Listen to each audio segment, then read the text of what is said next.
I'll keep my comments really short. Okay. And just open it up to questions. So it tends to be more interesting for folks. Yeah, I'll do it after I'll announce the rules and so forth. And then, Yeah. then we'll just do it that. Yeah, check with Great, the moderator. okay. So when you plan on speaking? You guys Okay, so that has to get voted on. We can do that. Same. All right, give me 1 second. I have two people from that are non-residents, but they're representing for appropriations. So I know they have to be voted to speak. Right? Yes. So Yes, or I can do it by unanimous consent, Yeah. which is usually what I do. yeah, we but- want to do that. So that's what we want to make sure. And what are your names and things you'd like to speak on? I'm Tom Simmons. Tom. Tom Simmons with Neighborhood Connections. Okay.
I'd like to call annual town meeting in Londonderry to order.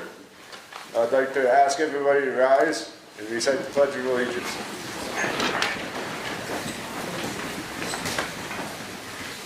I pledge allegiance to the flag of the United States of America and to the republic for which it stands, one nation, under God, indivisible, with liberty and justice for all.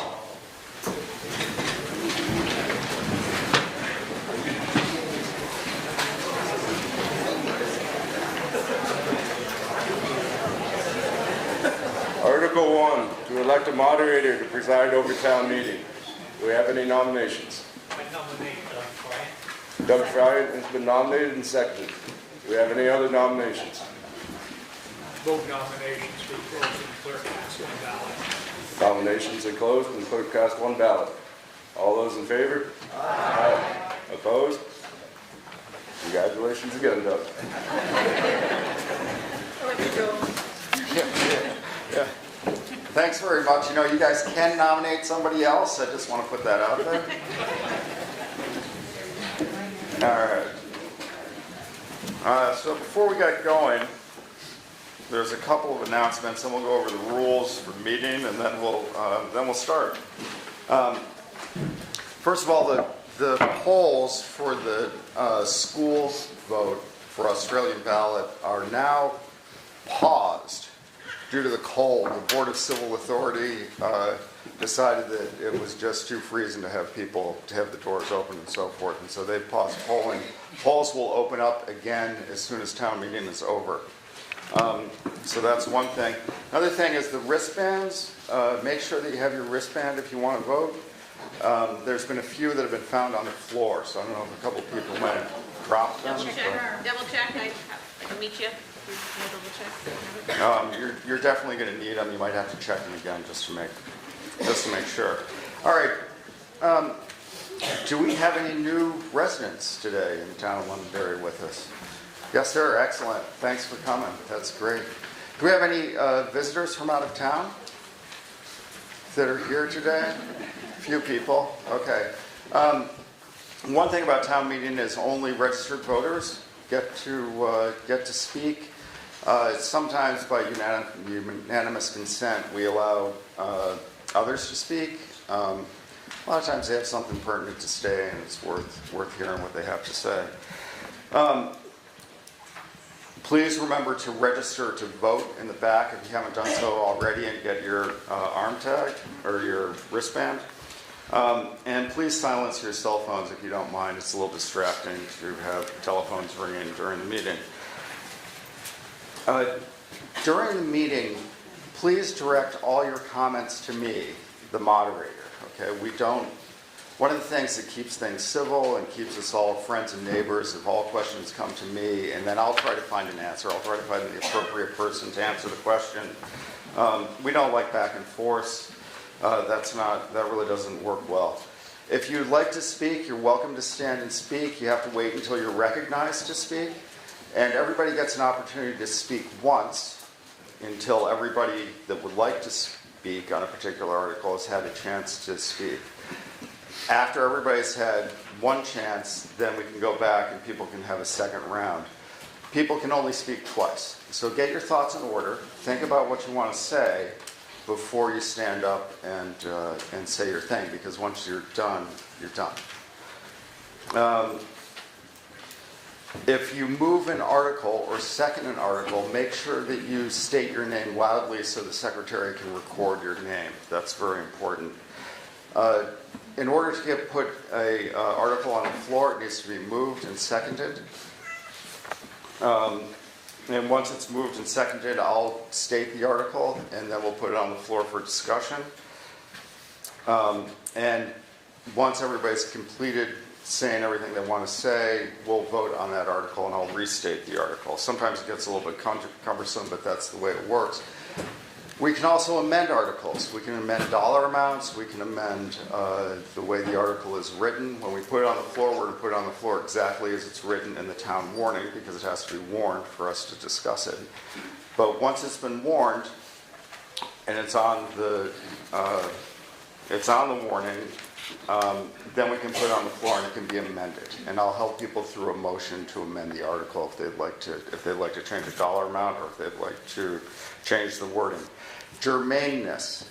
Everything that we talk about has to be germane to the article. That means it has to pertain to that particular article.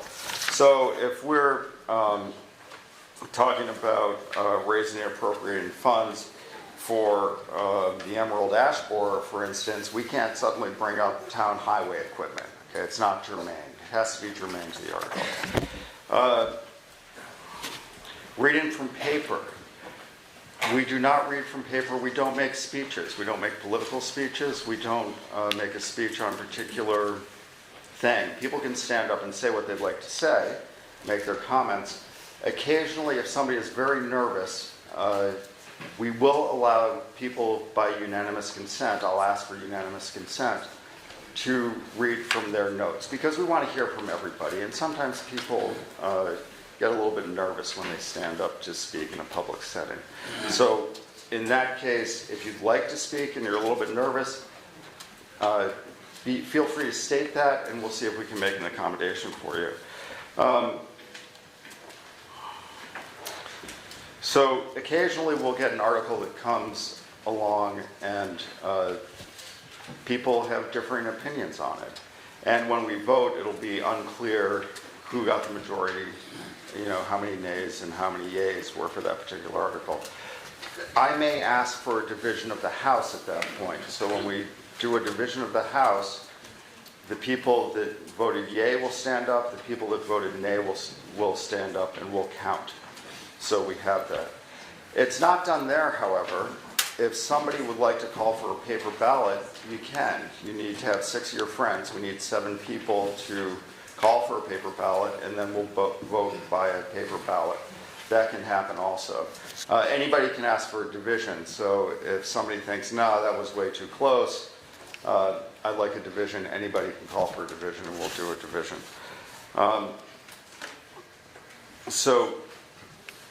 Sometimes the debate goes on for quite a while, and people get tired of it, and they want to call the question. What's called call the question or formally move the previous article. So when that happens, you can do it.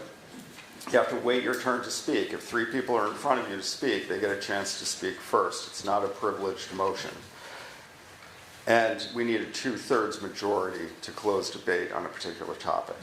So you're more than welcome to call the question. I'll ask for a vote. If we get 2/3 of the people that want to close the question, we can close the question and we'll vote on that particular article or motion. Amendments. I don't think I went over how amendments work yet. So if you want to amend an article, we can do that. You can change it. And once the amendment, the motion to amend the article goes on the floor, that's what we're dealing with. We're dealing with the amendment, and we will vote on that before we vote on the article. The amendment to the amendment, or an amendment to an amendment, can be made. So somebody says, all right, I want to amend the dollar amount from $3,000 to $2,500. And somebody says, no, I think $2,800 is the appropriate number. So that's amending the amendment. That's as far as it goes. We can't amend an amendment. So we can amend the article, we can amend the amendment, and then we stop. Reconsideration. We can reconsider articles. So if an article is voted on and somebody says, you know what, I think we made a mistake, we can reconsider that according to Vermont state law before the next article is moved. So if we move it, if we want to reconsider before the next article is moved, we can do that. Somebody that reconsiders has to be a member of the prevailing side. In other words, if you voted yes for the article and the article passes and you want to reconsider it, we need somebody that voted yes to make a motion to reconsider. Otherwise, we'd be here voting on all the same articles all day long, and so we don't want to do that. Points of order. If somebody has a question, doesn't understand what's going on, doesn't understand parliamentary procedure, doesn't get it, you can at any time raise your hand and say point of order or question. And the meeting will stop. And we will deal with the question, and I'll answer the question to the best of my ability. If I can't answer it, we'll find somebody else that can answer it. And if you don't like my answer, you can override the moderator. There's a whole procedure for that. It's happened a couple of times at town meeting. Most of the time it doesn't happen. If somebody wants to overrule the moderator's decision, I'll go through the rules of that if that point comes up. One important thing about today is that I have no opinion. Today I have absolutely no opinion. I'm completely neutral on all of the topics, and I won't speak toward any of the topics, which is important. Let's see if I've gotten everything. Seems like I forgot something. Voting. So we will be nominating candidates for particular positions. We don't have to have a second for that. We need somebody to nominate someone. People like to second. If you want a second, go ahead and second. No harm, no foul. So one other thing is that we don't have any trash collection here today. So please take your trash home with you if you have any. And I think that that's everything that we have. Does anybody have any questions on that? No questions? Everybody understands? Okay, without objection, I'd like to invite Chris Merrow, who's our representative, to come speak for a couple of minutes and fill us in what's going on with the legislature.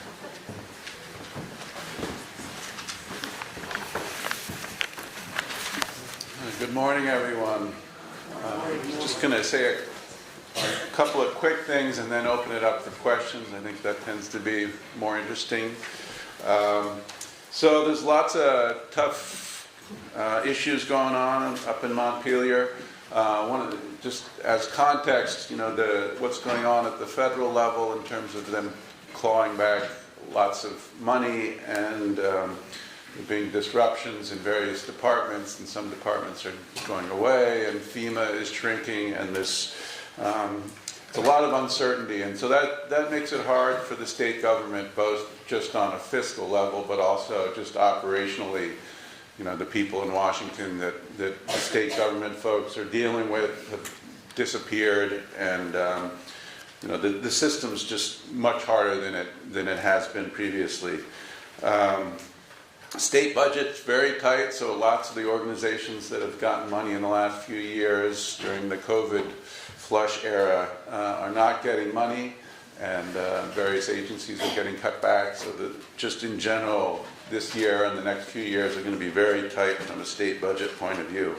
That'll affect towns as well as the state budget. You can just be expecting less support over the next few years, both from the federal government and the state government, unfortunately. The three biggest topics, well, the biggest topic is obviously education, and I'll get into that if there's questions. Then healthcare. The healthcare crisis in Vermont continues. The one piece of good news about that is we got $195 million from the federal government, which is supposed to be for the next 5 years, 195 per year. So, and that's being strictly controlled, but it's mostly being directed in a good way towards primary care, telehealth, developing the healthcare workforce in Vermont, and other related things. So that's a real piece of good news, because that's a fair amount of money. That doesn't really help our hospital situation.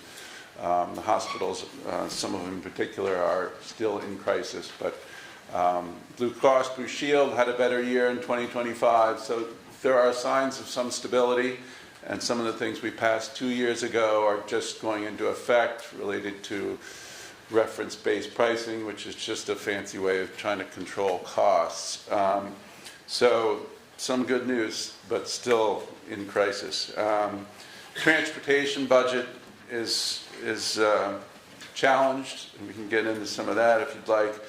I just want to mention something that happened a couple of years ago, Act 181, which is the reform bill to Act 250. Now, most folks know about Act 250. It's done a lot to keep Vermont, but it's also constricted housing and other kinds of development in the state. And this was the big bill to reform that. And just want to make people aware of it because it's going on right now. What they decided to do is to map the whole state based on 3 tiers. Tiers 1, 2, and 3. 1 being in the towns and cities where they want to have development. 3 being in rural areas that they want more protected, and 2 being everything else. The problem is, how the mapping is going and how people interpret rural areas and various things is very open to interpretation. And so if you have input on this, I'm part of the Rural Caucus, and we have a caucus bill to slow the whole thing down, especially in rural areas, because there's this thing called the road rule, where if you're building more than 800 feet of road, that automatically puts you into Act 250. There's a bunch of details in this implementation that are concerning to me and a lot of other people. If you are interested in finding out more about this, I'd recommend you go to the Wyndham Regional Commission's website, and they are having a public forum on Tuesday the 17th at 6 p.m. You should be able to zoom into that, I assume. And so I'd encourage you to find out more about that, especially if you have a fair amount of land. If you want more detailed information about what's going on in all the various committees, I put a town report up on my website, and I also posted it on a link to it on Front Porch Forum and in my email newsletter. There's as much detail as you want on that. And with that, I'll open it to questions. Do you want people to come to the mic or just shout it out? Well, coming to the mic is better so everybody can hear. I also You can't have, come to the mic. Oh, Joel oh, has great. one. so if someone raises their hand. Any questions? Wow. Might get off easy over there. I can probably speak loud enough. There you go. Can you just quickly, briefly give your sense of what's happening with school reform? Okay, so school reform. So last session we passed Act 73, which was kind of set everything in motion. The premise behind, well, it had multiple layers, but the main premise behind that was to create what they call a foundation formula, which is what happens in most other states in the country, where the state sets the per pupil dollar amount that follows each student. So instead of local budgeting determining that, the state would determine how much money followed each pupil. Along with that would be governance changes. And so what came out of that was we created a task force to create the maps of, well, I should say, part of that was forced redistricting. So instead of going from 119 school districts and however many supervisory unions we have, it would be shrunk down to a certain level to get economies of scale and not have so much administrative burden on the system. So they created a task force which was supposed to meet, which did meet over the summer and fall, and their main charge was to create a map, or up to 3 maps, for the legislature to consider this session. The task force went away and heard all kinds of testimony and decided not to create a map. They said that the forced consolidation model is not going to save money and it's not how we should do it. So that threw everything kind of up in the air. So right now, it's really the Wild West up there in terms of education. You have the governor and certain other folks who really want to just push this Act 73 forced consolidation model forward. Because everyone agrees we need to do something. The property tax pressures are going up. We have an education system that was built for 120,000 students. This year we're about 74,000. The numbers just don't work. The problem is we we have a lot of rural, small schools, and people like that, and they like local control. And schools are not just schools, they're the center of a lot of our small communities. So there's a lot of economic and social benefits to having schools. On the other hand, both for educational quality and for finances, that model is strained and doesn't really work. So what the task force presented was a model where there's voluntary consolidation with some financial guardrails to encourage consolidation where it makes sense. And you would have, we'd have to come up with a map and create new districts and supervisory unions. So this also gets into school choice. So that's a big topic in Montpelier, whether we are still going to be able to tuition our kids to Burton or other schools. It's really, from my point of view, highly annoying because the major cost drivers of our education system has nothing to do with school choice. And yet there's a very vocal minority of people up there who are dominating the conversation with the school choice tuitioning issue, and instead of focusing on the real cost drivers of the education system, which is number of people involved, healthcare, special education, and physical plant issues. And so there's a lot of issues still on the table, which we haven't even touched, namely special education, our buildings, where there's estimated that there's about $3 billion of backlog in facilities maintenance and or new buildings that we need. And the career and technical education system is also being reformed and will need some money. So there's a tremendous amount going on all at the same time with regard to education. If people do have input, please let me know.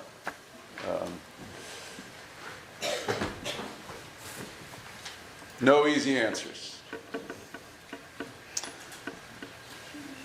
Other questions? Okay, thank you. Have a good town meeting. Thank you. That's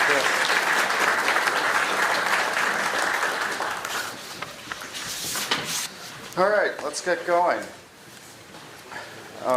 So before we get going, does anybody have any questions about town meeting and how we're going to run this? No? Okay, great. And I would like to thank everybody for coming out in the cold. It is brutal out there this morning, so thank you all for braving the cold.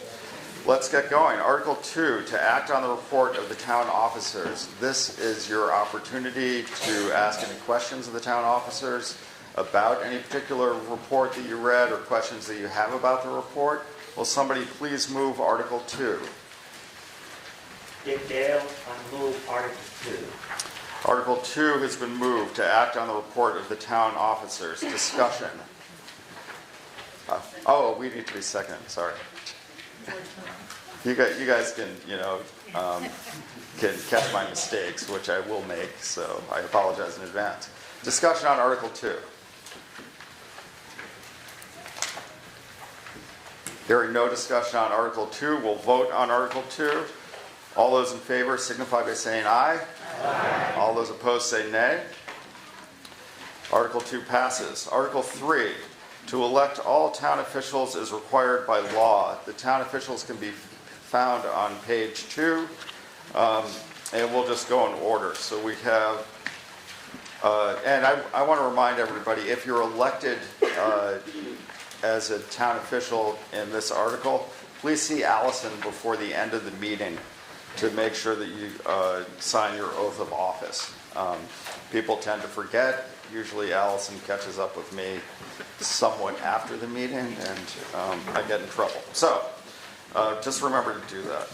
So the first position, select board member for a term of 2 years. The incumbent is James Fleming. It's my understanding that James Fleming is open to being nominated. Do I hear nominations for Select Board member for a term of 2 years?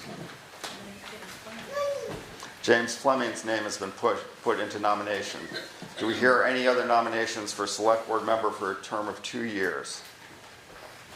Move nominations be closed and the clerk casts a ballot. It's been moved that the nominations be closed and the clerk cast one ballot for James Fleming. All those in favor signify by saying aye. Aye. All those opposed say nay. Thank you. Thank you, James. Thanks for doing it again. Yes, sir. Appoint the clerk and treasurer. No, we're going by the warning, not by the list of officers. Thank you. Okay, the next position is a select board member for a term of 3 years. The incumbent is Martha Dale. It's my understanding that Martha Dale is not running again for this office. I'd like to thank her for all of her time that she's put on the select board.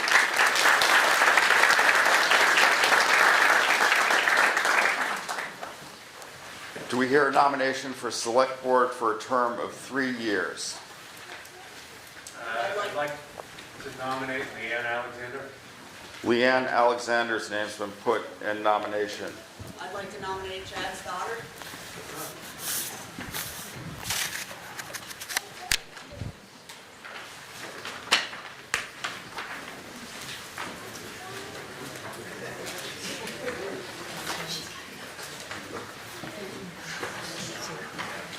Okay, Leanne Alexander's name has been placed in nomination, and Chad Stoddard's name has been placed in nomination. Are there any other nominations for select board for a term of 3 years? Yes. Can we ask those two people to stand up so we can have a visual at least? Yes, and thank you for reminding me. Traditionally at this meeting, we have allowed people to introduce themselves. We don't allow politicking, but we can certainly hear a little bit of history and so forth from the candidates. So, Leanne? Hi, I'm Leanne. I grew up in Springfield, and my husband's family is from here because I had to move here about 5 years ago. We have small children in Floodrose. I work in the hospital in Springfield. I would be honored to serve on the select board and able to give back to the community that gives me and my family so much. Thanks, Leanne. Is Chad Stoddard here? I'm Chad Stoddard, lifelong member of Londonderry, served on a few other boards, zoning committee, parks board, long-term recovery board. I'm running because I'd like to help shape the future of Londonderry. Thank you. Any other nominations for select board member for a term of 3 years? Hearing no other nominations, nominations will be closed and we will vote. When we vote, all votes are by paper ballot for these members. So if you have a little scrap of paper, and we have some scraps of paper. Yes, sir.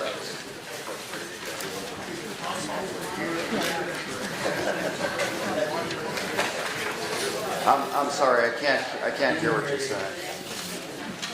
Is it possible that the candidates give us some information as to their position on how they see the select board moving forward, so we have some idea of how they differ as possible select board members? So the question is, can the candidates present their views on particular issues to as a synopsis? Yeah, basically,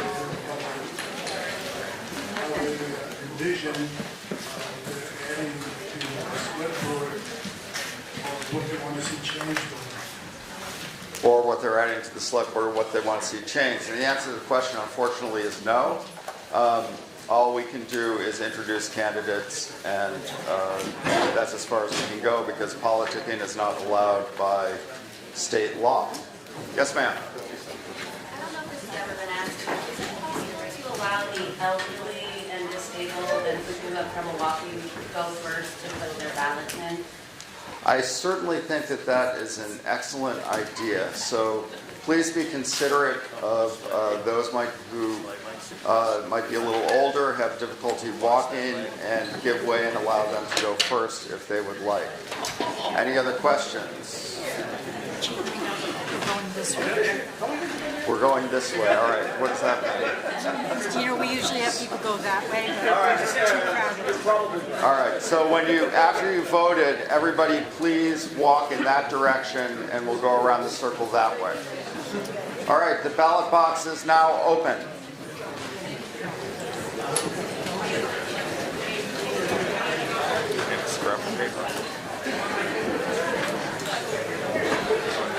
The closer I move this to you, the easier it'll be for me too. Okay. You're fine. There we go. Sorry? Does it have a switch on it? Or? No, I can just mute it. All right, that's fine. You don't have to. Yeah.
try to keep the line moving. If you've already voted, please sit down so we can keep going.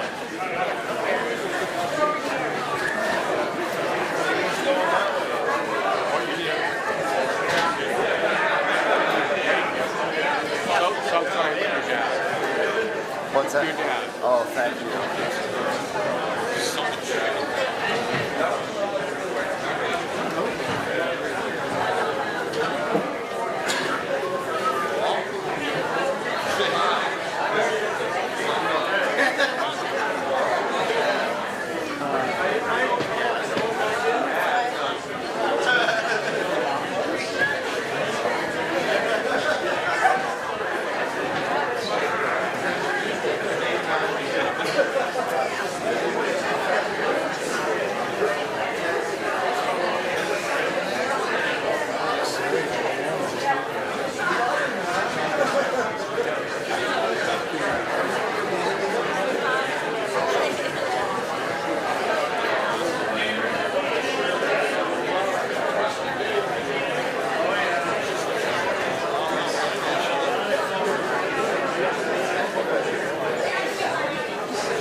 Has everyone who is like to vote voted?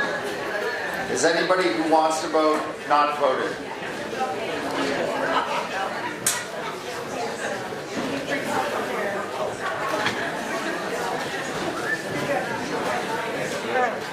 Okay, everybody's voted that would like to vote. We declare the ballot box is now closed and the Board of Civil Authority will count the ballots.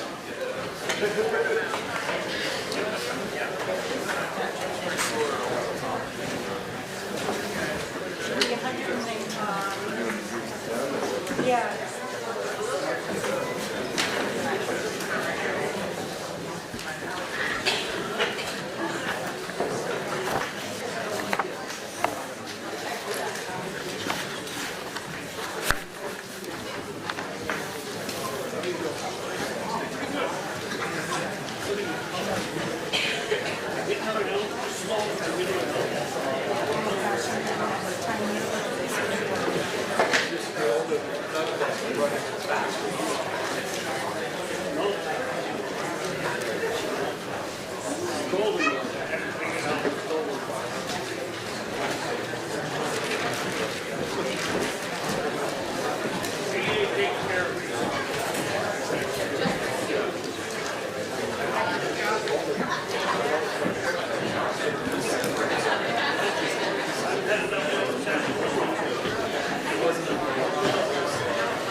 Activities have been canceled. 11:05 pickup for family determined is still on. It's an early release day.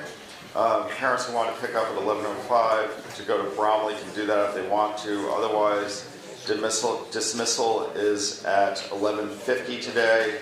Buses and parent pickup at this time. Apologies all around from BRSU for the super duper late notice.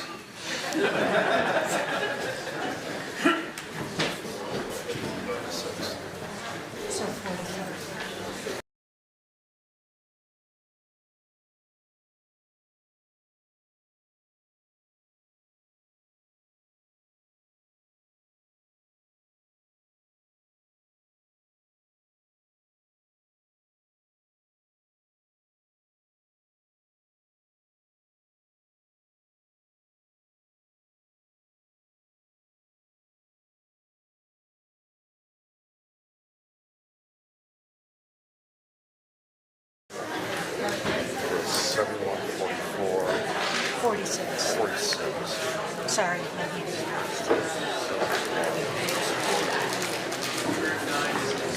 Okay, here are the results of your vote. There were 119 total ballots cast. 2 ballots were spoiled. 71 ballots for Leanne and 46 ballots for Chad Stoddard. Congratulations, Leanne Alexander. And you may now take your position at the table. Now.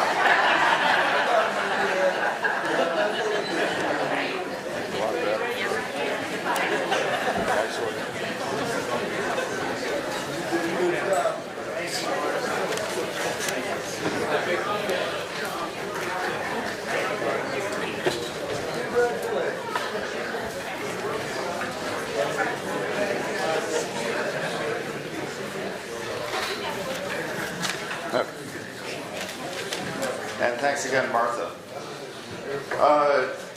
The next position on the warning is town clerk for a term of 3 years. Allison Marino is in that position right now. It's my understanding she would be interested in being nominated for that position. Do I hear nominations for town clerk for a term of 3 years? Make a nomination for Allison Marino for town clerk. Allison Marino's name's been placed in nominations. Do I hear any other nominations for town clerk? Move nominations be closed and clerk pass one ballot. It's been moved that the nominations be closed and the clerk cast 1 ballot for Allison Marino for town clerk for a term of 3 years. All those in favor signify by saying aye. Aye. All those opposed say nay. Hearing no opposition, congratulations, Allison. Thank you.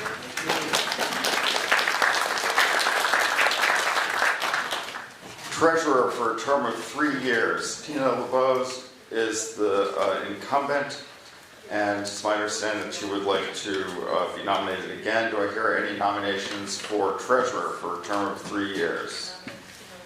Tina LeBeau's name has been placed in nomination. Do we hear any other nominations? Move nominations be closed and clerk pass one ballot. It's been moved that the nominations be closed and the clerk cast 1 ballot for treasurer for a term of 3 years for Tina LeBeau. All those in favor signify by saying aye. Aye. All those opposed say nay. Congratulations, Tina.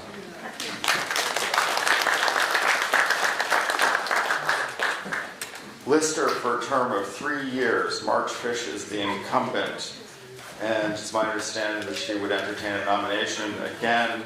Do we have a nomination for Lister for the term of 3 years? I nominate Marge Fish. Marge Fish's name has been placed in nomination. Do we hear any other nominations? Move nominations be closed and clerk pass one ballot. It's been moved that the nominations be closed and the clerk cast 1 ballot for Lister for a term of 3 years for Marge Fish. All those in favor signify by saying aye. Aye. All those opposed say nay. Hearing no nays, congratulations, Marge. Cemetery Commissioner for a term of 5 years. Maureen Cronin is the incumbent in that position, and I'm not sure of her intentions. Do we hear nominations for Cemetery Commissioner for a term of 5 years? Nominate Maureen Cronin's name's been placed in nominations. Do I hear any other nominations? Move nominations be closed and clerk pass one ballot. It's been moved that the nominations be closed and the clerk cast one ballot for cemetery commissioner for a term of 5 years. All those in favor signify by saying yea. Yea. All those opposed say nay. Congratulations, Maureen.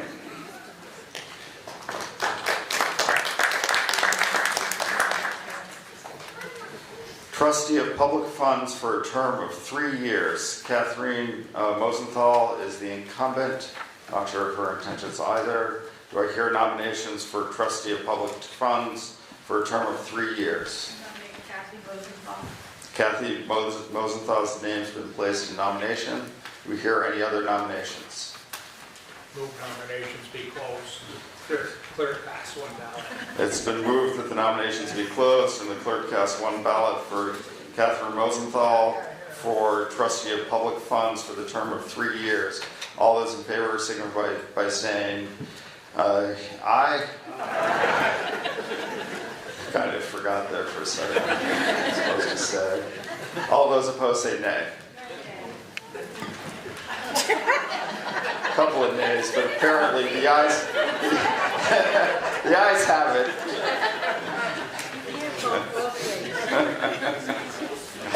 Congratulations, Catherine. Okay, moving on to Article 4. Oh, yeah, applause there. Article 4, to see how much the town will vote for a general fund. That number can be found on page 4, and it stands at $3,600,064.99. Would somebody please move Article 4?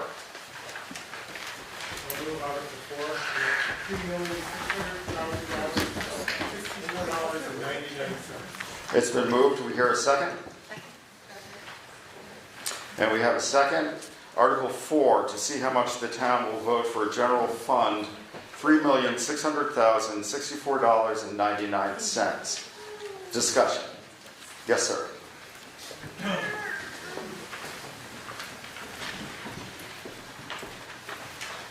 Okay, can you hear me? Yeah, I have a few points that I'd like to raise since it relates to the general budget overall, and I think the town residents should be aware of. I just want to hit a couple of them because it all affects the budget, so it's relevant. And I don't know how many of you have actually spent time looking at the budget closely like I have, but I have, and I think there's some points I'd like to please call attention to the town about. My field is finance, so I spent some time on this. I just want to state the facts and you'll vote accordingly.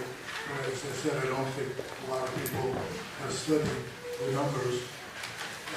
Obviously, all our expenses have increased again this year, including all expenses, all salaries. Everything's gone up, nothing's gone down. It's just a fact. And one should be aware of why is that so. In the budget, the big item is salaries, but on top of salaries, the town is paid 45% benefits on top of the salary. Big expense item, you should just be aware of that. That's a lot higher than traditionally. That's on top of all the salaries. The tax increases since the last 4 fiscal years, local tax property have gone up 56%. With this budget, we'll go about another probably 10 to 15%. So we'll be in the 60% increase over 5 fiscal years, which is just a fact, and I think it's important to note that because those kind of increases I don't think are fully sustainable. One proof of that and the impact of the higher taxes is the tax delinquencies collected by the town. Once again, if you look at the budget, it's gone up this last year 350% delinquent tax. The reason for that is people can't afford to pay the tax. This is an issue that is going to continue and go on. I'm not here to complain about the taxes. I can afford to pay my taxes. I just don't think they're being managed as well. And there should be some effort to reduce the taxes and the budget rather than increase them. So the other thing which I think is a material effect on the budget, once again, everyone I speak to is, most everyone's not aware of this. And that's the fact that the town has, the biggest asset the town has entirely is the public trust funds. I've approached this before with the board and with the trustees. And town needs to know we have over $10 million in liquid assets in that trust fund that is not being utilized virtually at all. We get 2% or 3% distributions, and it's growing about 7 or 8% a year. So that amount of funds is just going to increase every year. It's been there for 75 years, and we haven't touched the principal. And I've tried to point out to the board and to the trustees that there are ways to consider having it modified to benefit the town more, which would benefit everyone. But there's absolutely no interest. They won't even discuss it. They want the status quo, which is not to touch the principal. We've already made exception to that before, where we've added the fire departments into the use of the public funds. And I just want the town to know that that's, to me, a wasted asset that could really benefit the town in the long run, and nothing's ever going to change. It's just going to be, in 5 years, it'll be $14 million. So while taxes go up and we're sitting on that asset, to me it's a shame. I see ways that it can be utilized, but no one wants to entertain it, and they just want to do what's been done before. So I want to point those things out because it affects the budget, and it's up to the town. You just can't, from a financial standpoint, continue to run these excess budgets, increase the tax rate. At some point, it's going to stop. So I pass that on to people to think about as they decide on the budget and how the town's going to spend money. Thank you. What was that? Hi. I have looked over the budget, so. Do you want to wait for the microphone just to make sure everybody can hear?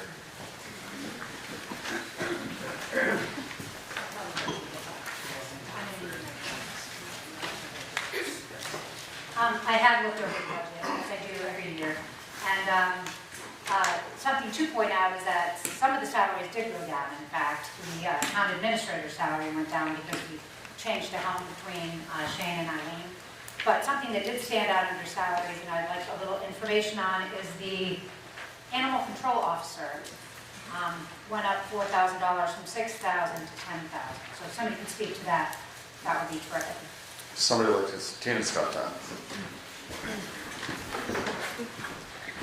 The reason for the increase is that we are entertaining going to the Windham County Sheriff Animal Control Officer instead of using our local officer. But Pat Sala would still be the other animal.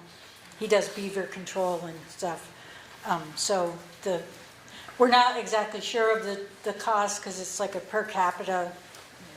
And so we wanted to make sure we had enough money in the budget to cover all of that. Thank you. Any other questions regarding Article 4? Yes, ma'am. I'm just curious, this $10 million, what's the history on that? Where did that all come from, and what is its purpose? I'm confused on the $10 million. This gentleman.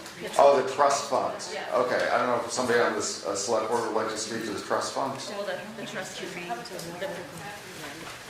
Oh, she can answer it, she's the part. Public trustee. Oh, I have a pretty loud voice. It's okay. Okay. The trust fund is comprised of gifts from various people to the town for the benefit of various beneficiaries. They are governed by law. They're to a degree specifically related to the trust funds themselves. There's a trust fund law. But prior to it going into the trust fund, it's governed by the law of trust. And just sort of giving you a primer on that. So it has become an outdated method of gifting to various entities for various reasons. I would say it started in the 50s or 60s here and has grown considerably. We've had this conversation several times because it is very tempting to want to invade the principle, which has grown in large part due to the fact that we are limited to giving out only income to these various beneficiaries, like the school and the cemeteries and the library and various other things. The cemetery fund has grown exponentially, so once they get a distribution, they often, because they don't need all of the money, have asked the trustees to manage it in addition to the trust funds.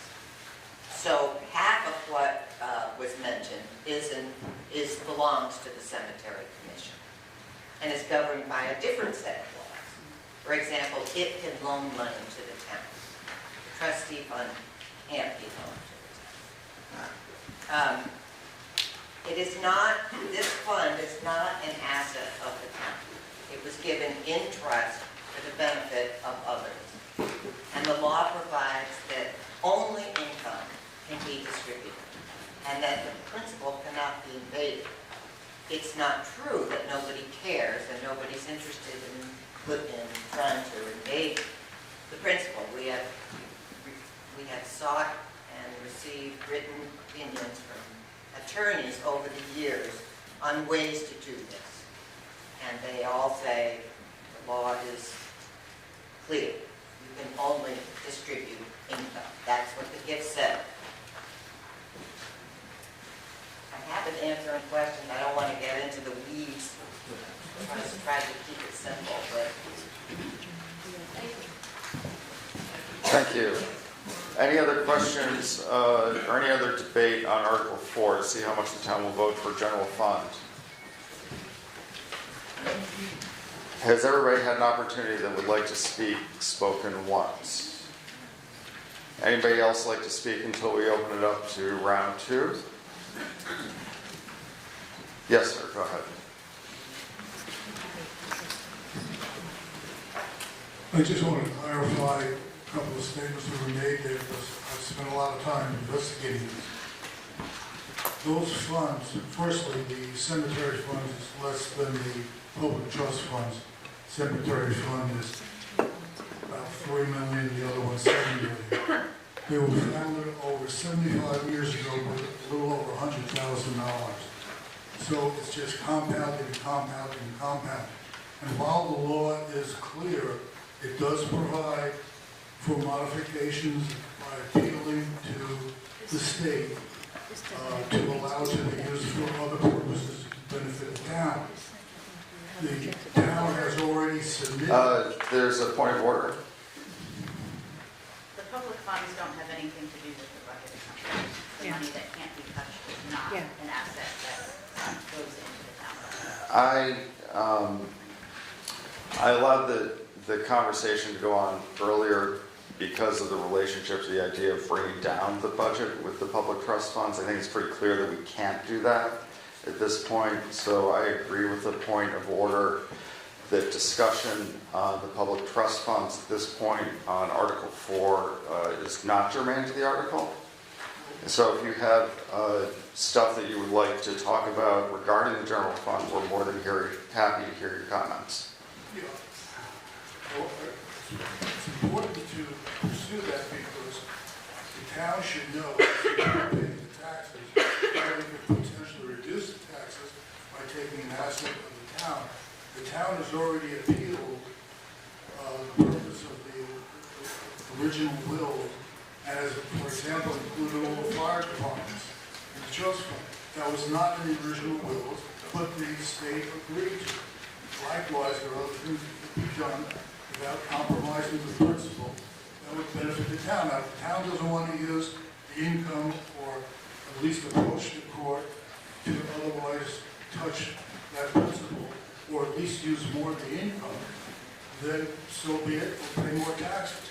I'm just trying to point out the fact, and I believe there are ways, and even the attorney opinion that the trustees got said there are ways that can be approached to the appeal board of the state So, that might enable us to use some rules.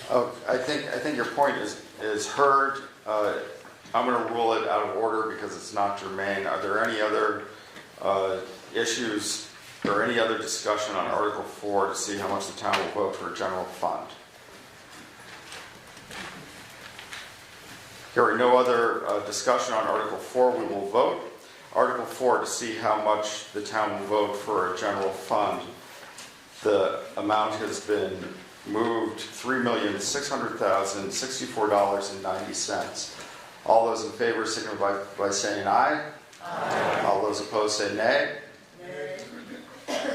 The ayes appear to have it. The ayes do have it. Article 4 passes. I just want to remind everybody that I will pause at the end of each article if somebody would like to call for a paper ballot or a division of the House. Okay, Article 5. Shall the town vote for its taxes to be paid to the town treasurer as provided by law, due date to be honored before October 1st, 2026? Will somebody please move and second Article 5? So moved. Second. Article 5 has been moved and seconded. Shall the town vote for its taxes to be paid to the town treasurer as provided by law, due date to be honored before October 1, 2026? Discussion on Article 5. Do we hear any discussion on Article 5? Hearing no discussion, we will move to a vote. Article 5, shall the town vote for its taxes to be paid to the town treasurer as provided by law, due date to be honored before October 1st, 2026? All those in favor signify by saying aye. Aye. All those opposed say nay. Article 5 passes. Article 6. I think before we move Article 6, without objections, a couple of people would like to speak. First, Tom Simmons, who would like to talk about neighborhood connections. Any objection to hearing from Tom? Tom? Oh, yeah, okay, good. Yep. You can either come up or you can use the microphone, whichever you like. I'm pretty sure everyone's going to be able to hear me without the microphone. Oh. The camera can. Thank you.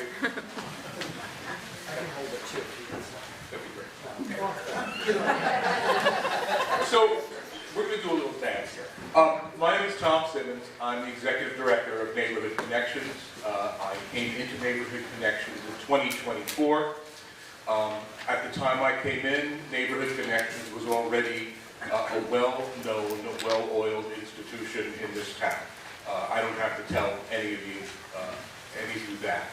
I can say that in the last few years we have expanded in enormous ways that benefit the residents of Londonderry.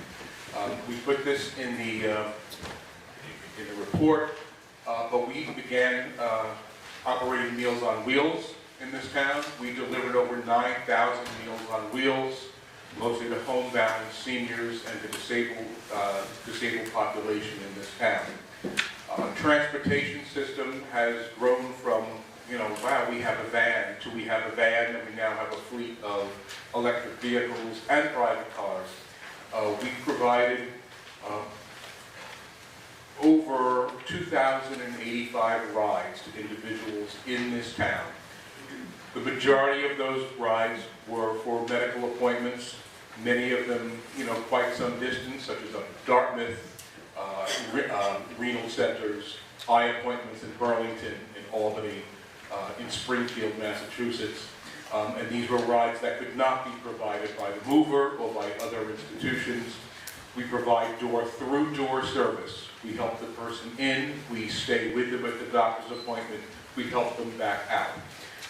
I think the variety of services that we provide in terms of our wellness classes, our community meals that more than 90 people in Londonderry have taken part in, the social work that we provide, just the hours that we spend working with individuals, particularly low-income individuals, people struggling with state benefit applications, frozen pipes, broken heating systems. When you add all this together, we have provided in the last year over $323,000 worth of value to the town of Londonderry. The article, we are the biggest chunk of this article at 20,000. I get that. We have, that's largely because we used to have two different line items, one for transportation, one for general services. They were added together this year, so it looks a little bigger. And yes, we asked for $2,400 more than we did last year. But we have basically had a flat appropriation for the last 3 years. It's the first increase we've asked for. And most of that reflects the incredible expansion of services that we provided to the town. We are here for the town of Londonderry and our surrounding communities. I am proud of the fact that all of these figures I gave you, none of them count what we did for those who were placed at the Magic View Motel. I didn't put those figures in. But not only did we take care of many of those people and find them assisted living, because I have wonderful social workers who work for us. But we also spearheaded going to the state and saying, you can't keep doing this to the town of Londonderry. And we won that battle. And not only did we win that battle, but we were invited to testify at the State House last month about the problems with the motel program and our experiences on the ground. So, I am proud of what we do for Londonderry. I sure as heck didn't start it, but I'm really proud to be able to be continuing it. And I ask for your support for our allocation. Thank you. And I can answer any questions. Thank you, Tom. We'd also like to hear from Kevin Golden regarding senior solutions without objections. Does anybody have an objection to hearing from Kevin regarding senior solutions?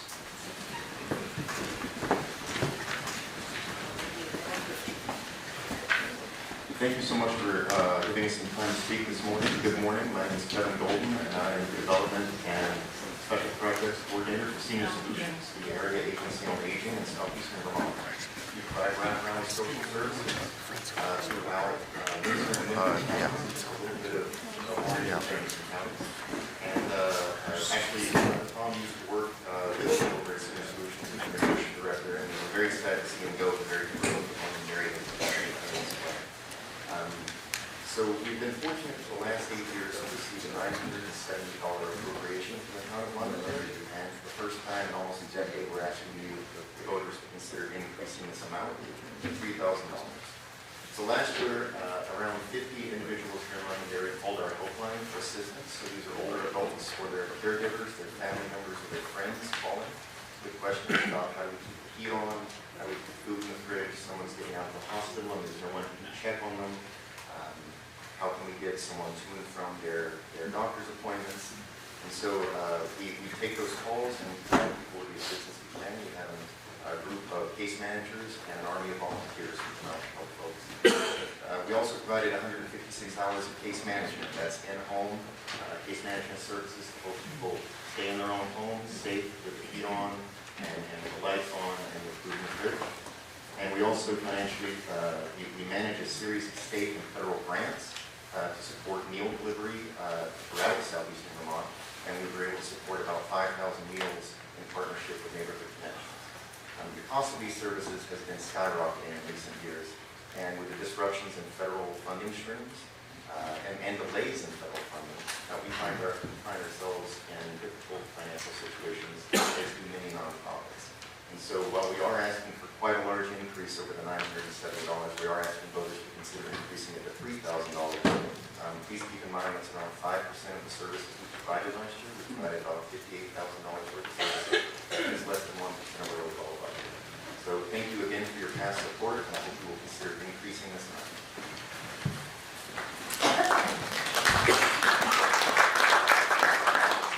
Thanks, Kevin. Without objection, Bruce Froman would like to speak for the Friends of the West River Trail.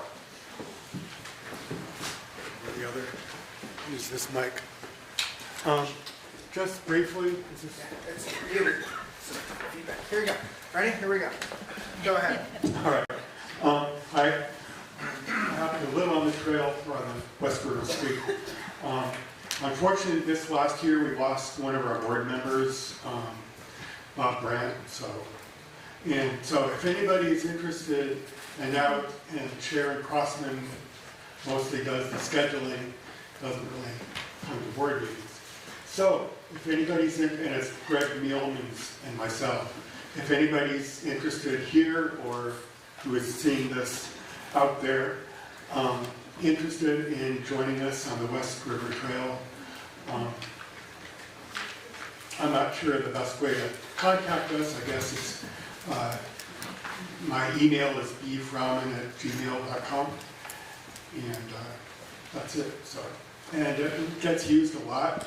We know that people cross-country ski, they run, they ride bikes, including me, they hike. A lot of people walk their dogs down there. I see them go down there all the time with their dogs. So it's definitely used, and we're planning to fix up that end trailhead area at some point. So there are improvements in the works, but we appreciate the participation in the town as well. Thanks, Bruce. Okay, let's put Article 6 on the floor. Shall the town vote to raise and appropriate the sum of $37,000 for the following organizations? Friends of the West River Trail, $1,000. Grace Cottage Foundation, $1,500. My Community Nurse Program, $3,500. Neighborhood Connections, $20,000.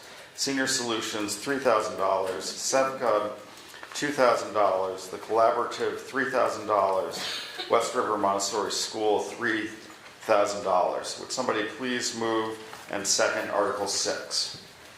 So moved. Article 6 has been moved and seconded, so the town vote to raise and appropriate point of order? No, I have a comment, but you're reading through it again. I know it's on the table, I just want an opportunity to speak. Okay. Will do. I'll wait my turn. Okay. Perfect. Article 6, shall the town vote to raise and appropriate the sum of $37,000 for the following organizations? Without objection, I won't read them again at this time. Article 6 is now on the floor for discussion. Discussion. Thank you. Sorry, I missed the opportunity to speak on behalf of my Community Nurse Project. I don't know if anyone has any questions about that, but an 8-year organization has remained flat in the ask year over year. We service the 7 mountain towns, 235 home visits in Londonderry alone in 2025, and just in good faith, 96% of monies raised go directly to services and advocacy.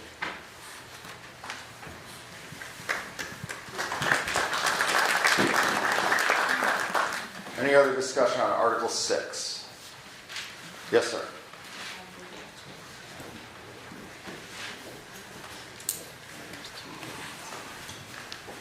Oh, I think, go ahead, we'll switch up the order. Hi, I just have a question about the $37,000. Where's that coming from? Didn't we just vote on the budget first?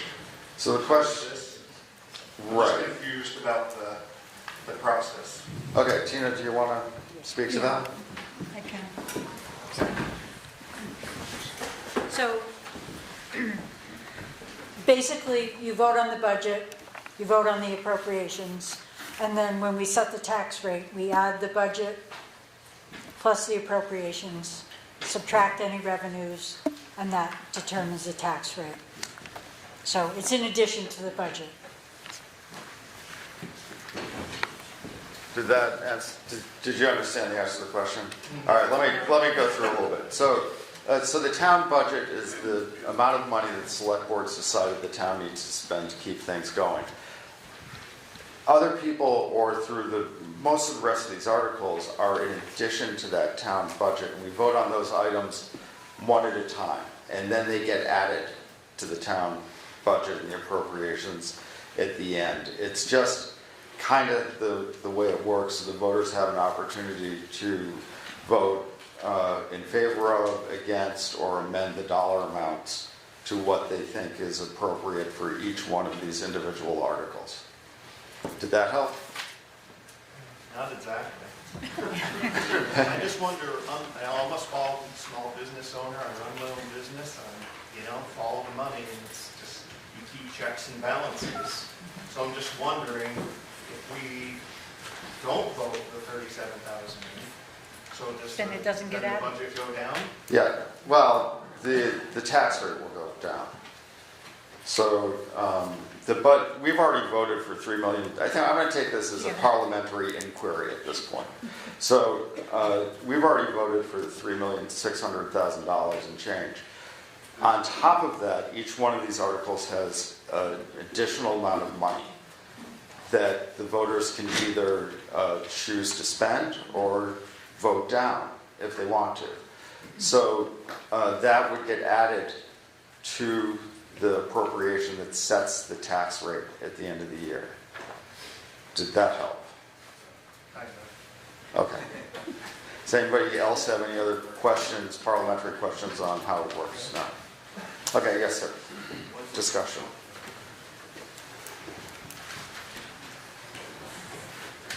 Let me just clarify that further. It's a very good point. But these items on the appropriations here, the 1,000, 3,000, they're not budget busters. I mean, that's not the problem. But if you look at the facts, I have to report the facts again. The total appropriations that are being up for consideration today. Does anyone know the total amount? It's not the 1,000, 3,000. The total appropriations, which every year get fully approved by the town, this year totals $880,000. That's not in the budget. If they all get approved like it has in the past, that gets added into the budget after the meeting, and the tax rate is based on that. So the point that this other fellow raised is entirely the point. They do that so that it's outside of the budget, and if they don't use all the funds, they can be used next year. Or if it's in the budget, if they don't use it, it doesn't get spent. So those are the facts. And as we approve the appropriations, you should be aware of it. Further discussion on Article 6. Hearing no further discussion, we'll vote on Article 6. Shall the town vote to raise and appropriate the sum of $37,000 for the following organizations? Friends of the West River Trail, $1,000. Grace Cottage Foundation, $1,500. My Community Nurse Program, $3,500. Neighborhood Connections, $20,000. Senior Solutions, $3,000. SEVCA, $2,000. The Collaborative, $3,000. West River Montessori School, $3,000. All those in favor of Article 6 signify by saying aye. Aye. All those opposed say nay. Hearing no opposed, Article 6 passes. Article 7, shall the town vote to raise and appropriate the sum of $3,000 to be deposited into the Emerald Ash Borer Infestation Reserve Fund? Will somebody please move in second? Article 7. I move to appropriate. It's been moved, and we have a second. Shall the town vote to raise and appropriate the sum of $3,000 to be deposited into the Emerald Ash Borer Infestation Reserve Fund? Article 7 is on the floor for discussion. Discussion. Yes, ma'am. Hi. How much money is in the fund? The question is, how much money is in the fund? Just a minute, I'm getting there. up this morning. It's on page 13. It's on page 13 and the amount is $15,000. There's 15,000 at the end of 2020, June 30th, 2025. Okay, June 30th, 2025, so we've almost got another year, so there's probably a little more in there. There's, it's currently 18,000. All right, so the current dollar amount is $18,000. Any other discussion on Article 7? Yes, sir.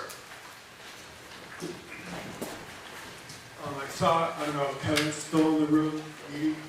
If you want to talk about where we're at in terms of the enrollment. So the question is for Kevin and... Oh, I'm sorry, I didn't address that. That's okay, it's fine. I'm tree warden for the town, so that's why I'm speaking to it. And I think we started the fund back when I was still town administrator. This has been a long time coming. We've known about the Emerald Ash Borer for 20 years or more. And it basically, so far, is killing all ash trees when it gets here.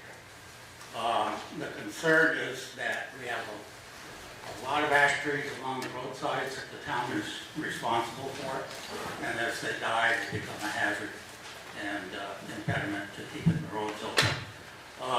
Hasn't happened in a big amount here yet, but I started to wonder myself if it was ever going to get here, and I've thought about whether we need to keep adding to this fund or not.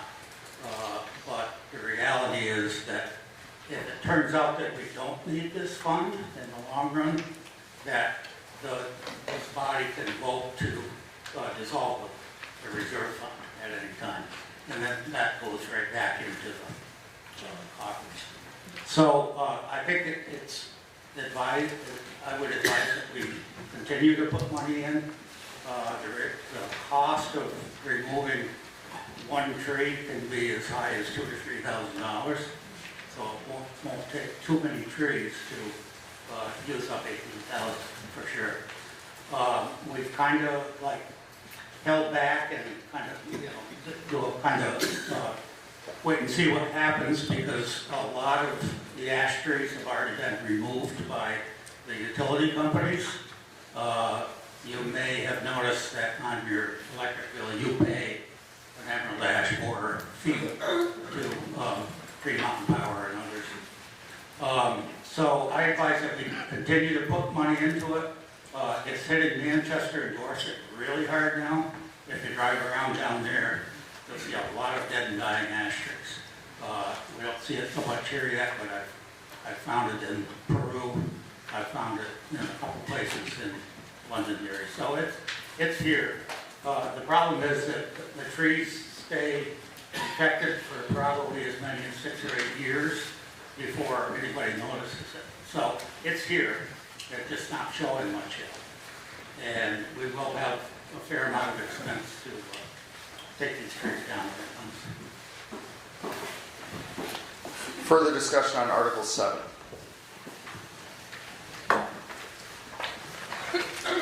Hearing no further discussion, we'll vote on Article 7. Shall the town vote to raise and appropriate the sum of $3,000 to be deposited into the Emerald Ash Borer Infestation Reserve Fund? All those in favor signify by saying aye. Aye. All those opposed say nay.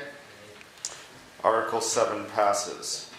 Article 8, shall the town vote to raise and appropriate the sum of $100,000 to be deposited into the Highway Equipment Reserve Fund? Would somebody please move and second Article 8? Seconded. Article 8 has been moved and seconded. Shall the town vote to raise and appropriate the sum of $100,000 to be deposited into the Highway Equipment Reserve Fund? Discussion on Article 8. Yes. What are we looking for replacements? What's going to be needed replacing soon? The question is, what's going to be needed to be replaced soon? This fund has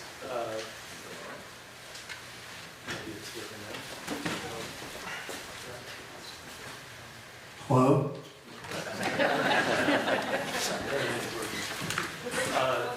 This fund has been created to help us with a scheduled equipment replacement. We've got new trucks that are ordered. Can everybody hear? No, try holding it closer. Okay, sorry. The fund has been created and funded to be able to stick to a scheduled replacement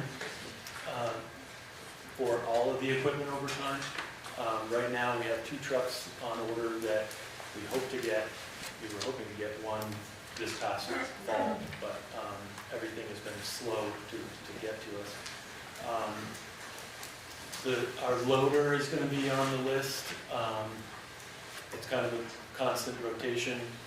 We have some old equipment now that we're trying to stick to a 10-year replacement for the trucks. So I think continuing to collect the funds in advance of that replacement just prevents us from getting behind in the future. Any other discussion on Article 8? Yes, ma'am. I would like to know, is this 100,000 enough to do what they need to do? The question is this $100,000 enough to do what needs to be done? I think it's never really enough, unfortunately. But what it allows us to do is have money on hand for down payments.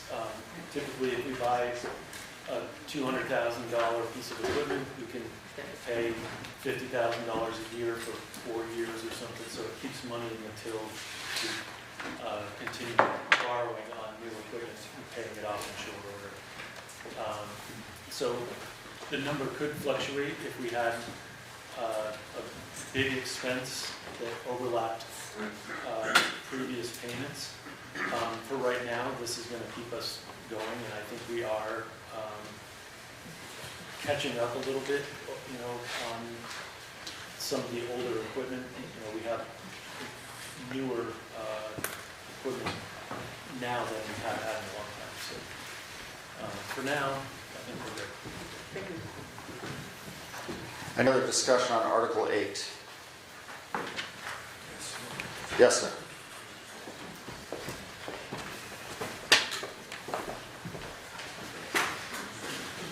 I have to introduce facts again, I'm sorry. But the question to ask is, what is in the reserve fund now that you need an extra 100,000? Or no one's asking that question. There's $280,000 in the fund, plus 100 is $380,000. Now, maybe that's necessary, maybe it's not, but where are the details? Reserve funds should have details as to what they're being reserved for. If not, it's just, as he said, have money on hand. We call it an accounting kind of a slush fund. There should be a specific schedule of what's intended for these reserve funds. And the bigger picture is, does anyone know how much in reserve funds the town is reserving? If everything's approved, the town will have about $1,700,000 in the various reserve funds. That's over half the budget in reserve for whatever. That's a huge amount. This year, the allocations for reserve funds are $820,000. If you don't look at the big picture, all these little 100,000, 200, 300,000 adds up. Is anyone aware of, which is coming up next, the highway infrastructure account? If those funds are approved in reserve, how much money will be in that fund? Well, the answer is $820,000. Okay, we're talking about Article 8 right now. Let's keep our comments to Article 8. I'm trying to save time so I don't have to do it next time. It's all on the issue of reserve funds. I mean, they add up, and it's a huge amount of the budget. And there's no real details how it's going to be spent other than to have it if you need it. I get it. But that's going to affect the tax rate, so be it. Any other discussion on Article 8?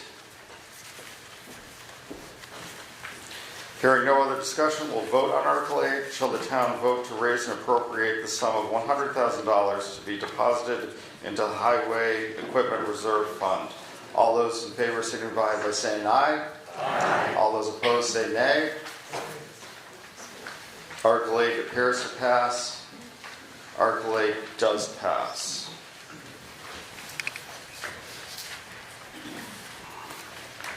Okay, Article 9. Shall the town vote to raise and appropriate the sum of $200,000 to be deposited into the town buildings reserve fund? Somebody please move and second Article 9. It's been moved and seconded. Article 9. Shall the town vote to raise and appropriate the sum of $200,000 to be deposited into the town buildings reserve fund? Is now on the floor for discussion. Discussion on Article 9.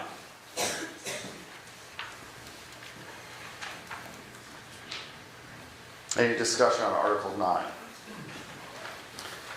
Yes, sir. Just with the town office building coming at, I think, close, what's the further plans for that? What's our plan? Currently, we're putting together a plan for this building. It's going to get new windows, insulated, drainage, and yeah. Do we really need heat insulation? Yeah, insulation is pretty important. And windows that actually don't have cracks in them. Sorry, I was not taking a position. I was making a joke. Any other discussion on Article 9? Yes, sir. We're moving to allocate $200,000 to the fund, but it also shows that we're in a negative $232,000. So how do we make up the difference in the deficit? So the question was, we're allocating, or we're voting to allocate $200,000 to the fund, but we are $232,000, is that what you said, to the negative? Yes, that is in part to the town office renovation. We have some grants that we had received as of the end of '25 for the town office project. And the 200 will level it out, and then we likely will borrow money to finish this renovation and then just replenish it, this fund, as we go along. Any other discussion on Article 9? Yes, ma'am. Sorry, what is the budget for this building? For this building? Yeah. We don't have solid numbers for everything yet. We're just doing it little by little, and we also have some MERP grant money that is going to cover. I think it's about $215,000. Yeah, we have about $215,000 in grant money for this building for the weatherization. So we should be able to catch back up on that fund. Any other questions regarding, or any other discussion regarding Article 9? Hearing no other discussion on Article 9, we'll vote. Shall the town vote to raise and appropriate the sum of $200,000 to be deposited into the town buildings reserve fund? All those in favor signify by saying aye. Aye. All those opposed say nay. The ayes appear to have it. The ayes do have it. Article 9 passes. How's everybody doing? Does anybody want a chance to get up and stretch? Keep going? Keep going. Okay. Article 10. Shall the town vote to raise... Oh, actually, you know what? I had something I forgot to do. Let's go back for a second. I think Taylor Prouty has something he'd like to say. I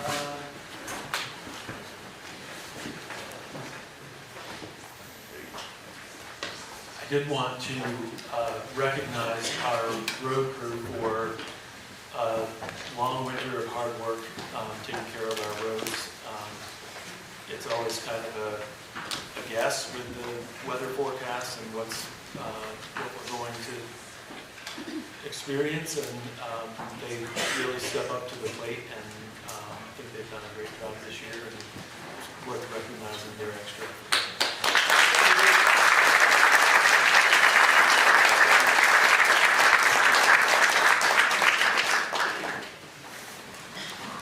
Thanks, Taylor.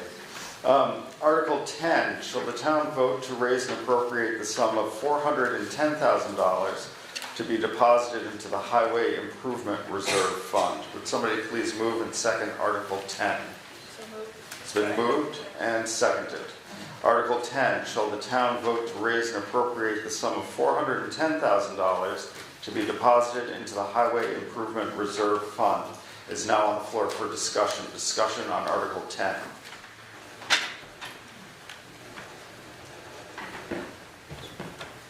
Yes, sir. I don't think I need the mic. I'd just be curious, why are we doubling the reserve fund? Is this money that's going to be used for a specific project? Or right now, it's $410,000 in the account. So this fund was primarily directed towards our paving efforts. The last couple of years with some FEMA money due to flooding and damages, we were able to hold over some of the reserve fund intended for paving. Last year we spent a considerable amount on Windmill Hollow Road. Our engineer has helped us develop a plan for trying to keep up with our roads based on the mileage that needs to be repaired on a regular basis. And his recommendation was to increase this fund about $40,000 a year for nearly 10 years, and I think we're 4 or 5 years into that now. The challenge has been the really significant increase in cost that prevents us from even completing entire lengths of roads, that when you add up the paved mileage versus the money that we have over time, we can't even pave our roads fast enough before they fall apart again.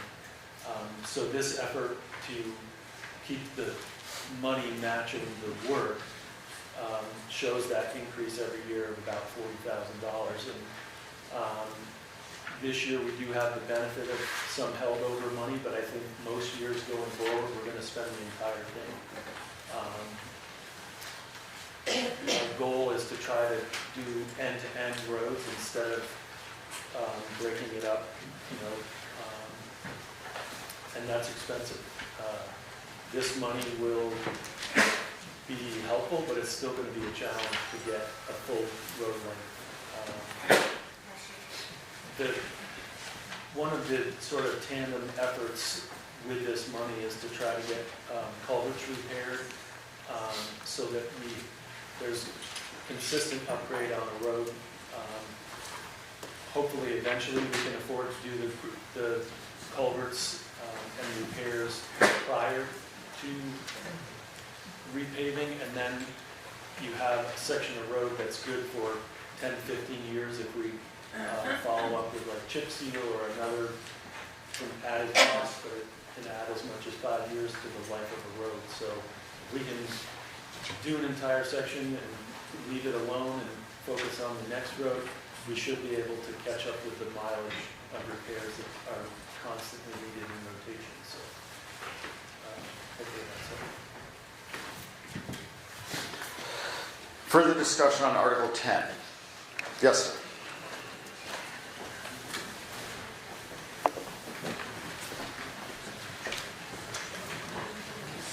Same point as before, we're behind so much on road expenses. Plus, why haven't you used the $400,000 reserve last year? We're adding another $400,000 on this year. In every accounting budget I've ever seen, when you reserve large amounts of money, you have a plan on how to use it. Why not just tell the taxpayers what you have planned each year that you need, in this case, over 800,000 in reserve so that we know what you're doing. You're going to pay X, Y, Z, you're going to put culverts in, other than just, and you're not using the money you did from last year. It just doesn't add up. Further discussion on Article 10. Yes, sir. So last year, I questioned Taylor on this as well, and I believe last year, the response was that money will get used that year. That's what it was for. 'Cause I kept asking, reserve. Why is it a reserve fund? What are we reserving it for? And I believe Taylor said that a good chunk of that money is allocated for projects throughout the year. But like this gentleman just said as well, it didn't get used, and now we're putting another 400,000 into it. Wouldn't it be better to just each year have budgeted money in the general budget instead of just putting into reserves that doesn't get used? So the reason for doing the reserve fund is if you budget it and you, for some reason, you can't get on somebody's paving schedule, or they can't do it until later, you lose that money and then you can't spend it again. We've got to come back to another town meeting and budget for it. The reserve fund, as of June 30th, 2025, was rather large, but we have spent almost all of that $800,000 because we paved Whitnall Hollow Road and Land Grove Road. So that this accounting of the reserve fund is almost 8 months behind, but we did spend that money to pave those roads. So is it at zero now? I would add to that, I think that we're still experiencing some, not extra money, but residual funding from when we had allocated money for paving, and then when our roads were damaged, we got FEMA money to do some work for that entire year, so it kicked some of our budget forward. Also, last year, we had, I think it was about $180,000 in a grant that we used for chip seal on Land Grove Road, which again, it was money that we weren't sure we had, but we got it, so it sat 1 year over. It would be really easy for us to spend the entire amount, and I think that this year will probably be kind of a reset where it's going to be 1 year in a row, or maybe 2 years in a row. We've had money from previous years where we can do a significant project, and then next year when we're back here and we're asking for $450,000, all of a sudden we're at a point again where we don't have enough money to do an entire length of road. So it's sort of a unique time in that we had other money available and we're able to do things that we're scheduled to do, but we wouldn't be able to do without that. So I think once we get away from those conditions, you'll see a more accurate usage of those funds. I think I heard a question over here. Is the amount in the fund now zero, or what is the amount in the fund? I'm not exactly sure, but it's basically close to zero. Okay, Tina's answer is it's basically close to zero. She'd have to check her accounts. Yeah. Any other discussion on Article 10?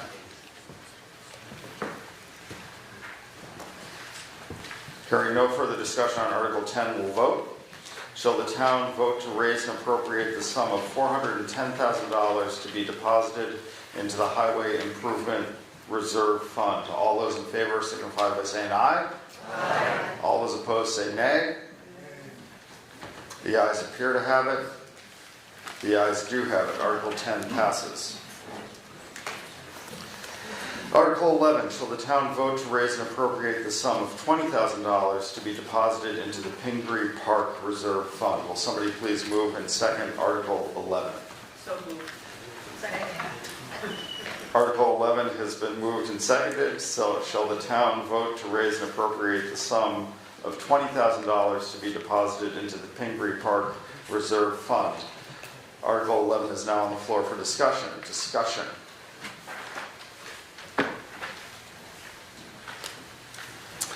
We have 3 hands. We'll start here. Just what is in the fund now? What is in? $20,000. $20,000 is in the fund now. And over here? What will the money be used for? What will the money be used for? The tennis courts. Hello, my name's Joel. I'm on the Parks Board. Anyways, yes. Yeah, a big thing now is our tennis court, which is ridiculously expensive to repair and replace. And it gets used a ton by pickleball players. A lot of them, I think, are Londonderry, but yeah, the tennis court's a huge one. I mean, can we say how much it is to replace it, like what we're looking at? Tina? Yes, yes. What is it? The cost of the tennis court that we're replacing? Ballpark I think figure. it was like, It was a lot. I know the figure, I'm asking it from allowed to like I think say. it was, well, it depended on what you were actually going to do to it, but I think Right. the lowest was like 55,000. I Yeah, want to say. it's like 150 grand Yeah. to replace that thing, which is ridiculous, because you gotta tear it all up, pull all the fence, regrade it, wait, pave it, yeah, it's really expensive, and we were working really hard on the Parks Board, trying to get funds together, trying to do that, so.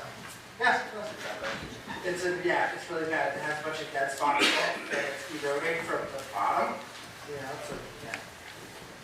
So, there we go. Further discussion, yes. I know probably a lot of people from other towns, you said you play pickleball, I have lots of friends that play there. Is there any way that you could share part of the cost of the replacement of the nets with other towns, like we kind of do for our recycling and that sort of thing, kind of share the expenses? Would anybody like to answer that question? Okay. Well, first of all, you have to not object for me to talk, because I don't live in Londonderry. Yeah, without objection, we'd like to hear from our town administrator. Hi, I'm Eileen Tulloch, I'm your new town administrator. So I guess something like that would be possible.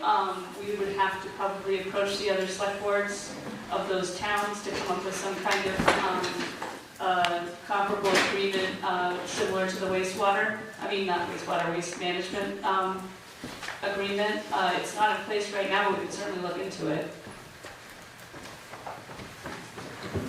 And the pickleball people have raised their own money to buy most of the nets. Yes. Hi, I'm Mark Fish, I'm on the Park Board, and our waste management, people have to have stickers, there's somebody who's checking, or is supposed to. Hey, Mars, can you hold it? Yeah. At our waste management system, we have people who have to pay for using it, and there is some control over whether or not they're paid. If we wanted to be asking people to pay for using our parks, we'd have to get an employee, pay that employee, and have as their job to make sure that people were paying to be using our park. It's the same issue that you have down at Manchester Rec. Nobody is down there checking. If I go down and walk down there, or if I wanted to play pickleball down there or any other activity, they are not charging our town for the fact that many of the people who use that park are not just from Manchester. Further discussion on Article 11.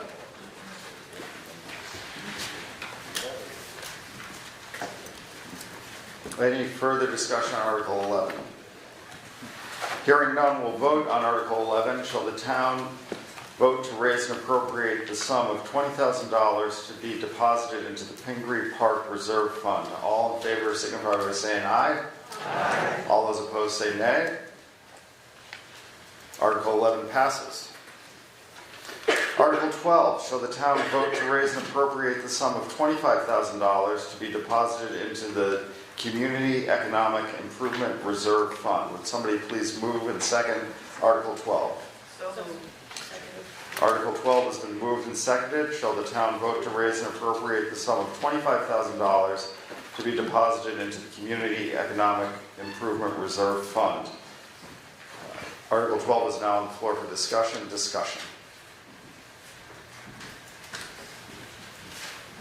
Yes, sir. Just curious, what is this used for? What's the fund used for is the question.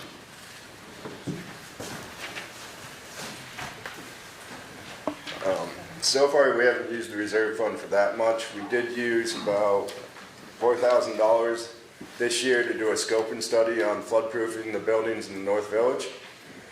And in the future, we will use this to pay for matching funds for grants.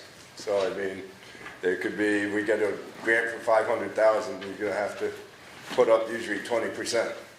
And we're going to use this fund for that.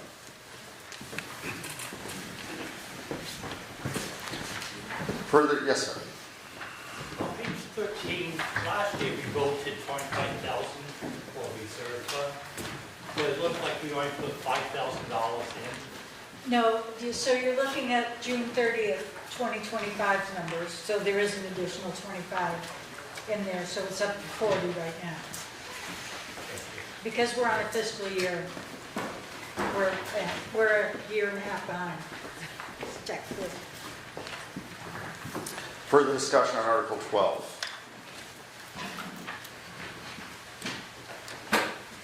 Hearing no further discussion, we'll vote on Article 12. Shall the town vote to raise and appropriate the sum of $25,000 to be deposited into the Community Economic Improvement Reserve Fund?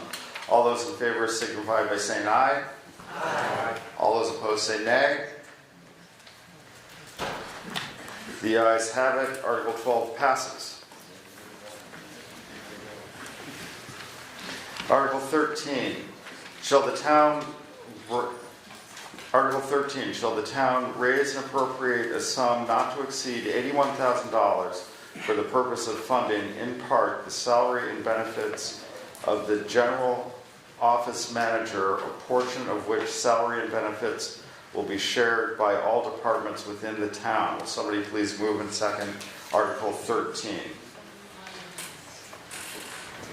It's been moved and seconded. Article 13, shall the town raise and appropriate a sum not to exceed $81,000 for the purpose of funding, in part, the salary and benefits of the general office manager, a portion of which salary and benefits will be shared by all departments within the town. Article 13 is now on the floor for discussion. Yes, ma'am.